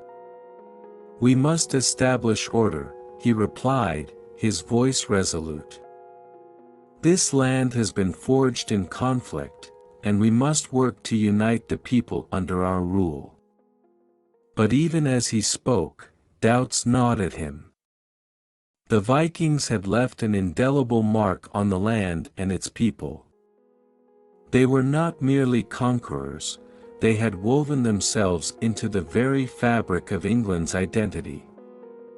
William understood that his success depended not just on military might but also on the hearts and minds of those he sought to govern. Over the next few weeks, William held councils with local leaders, seeking to understand their needs and concerns. He learned that the people were weary of war, longing for stability and peace. They did not yearn for tyranny but for a sense of belonging within this new order. One evening, as he discussed his plans with his advisors, a young knight spoke up. "My lord, the Saxons may resist our rule. The Viking influence is still strong in these lands. We must show them that we are not enemies, but allies in rebuilding a better future." William nodded thoughtfully, considering the knight's words. "Perhaps we should incorporate aspects of their culture, their governance. A new dawn requires a blending of old and new, not just the eradication of what came before." As autumn turned to winter, William implemented changes across his newly acquired kingdom. He appointed local leaders, including some who had once fought against him, recognizing their influence and knowledge of the land. Slowly, the resentment began to fade, replaced by a cautious optimism. Meanwhile, Freydis and Leif, having heard of the changes taking place, returned to England to witness this new world unfolding. They found the villages they had once visited transformed, the scars of war slowly healing under William's rule. "Look at how they are rebuilding," Freydis observed as they walked through a bustling market, the atmosphere alive with traders and families. "It's as if the spirit of the people is rising anew." Leif nodded, a sense of hope stirring within him. William has a unique chance to unite the land, to create a legacy that honors both Saxon and Viking traditions. As winter deepened, William invited Freydis and Leif to his court to discuss their insights. In a grand hall adorned with banners of both Normandy and England, the atmosphere was tense yet hopeful. "Your journeys have given you a perspective that we need," William addressed them, his tone sincere. "How can we best serve the people of England and ensure this new dawn is one of unity?" Freydis stepped forward, her voice clear. "You must embrace the duality of cultures. The Vikings brought not just raiding and conquest, but trade, exploration, and a fierce spirit of resilience. Acknowledge their contributions, and you will gain the loyalty of those who once opposed you." Leif added, "And remember that true leadership lies in understanding the people. Invest in their future, education, trade, and security. Let them see that this new order brings hope, not fear." William listened intently, nodding in agreement. "You are right. I will ensure that the values of both cultures are honored in our governance. This new era is not merely about power, it is about legacy." With their guidance, William crafted a vision for a unified England, one where the stories of Vikings and Saxons coexisted. He held festivals that celebrated both cultures, inviting the people to come together and share in their histories. As spring arrived, the first blossoms of a new era began to bloom. The land, once marred by conflict, flourished under a shared vision of hope and cooperation. The Viking spirit lived on in the hearts of those who had fought fiercely for their land, now transformed into allies striving for a common future. Leif and Freydis watched as the sun set over a gathering of people, their voices rising in song, a mixture of Norse and Saxon melodies blending in harmony. It was a testament to the resilience of humanity, a reminder that from the ashes of the past, a new dawn could indeed rise. "Perhaps this is the beginning of something greater," Freydis mused, her eyes reflecting the vibrant colors of the sky. Leif smiled, feeling the weight of history lift from his shoulders. "Yes, a new dawn rises, one that embraces all who have walked this land."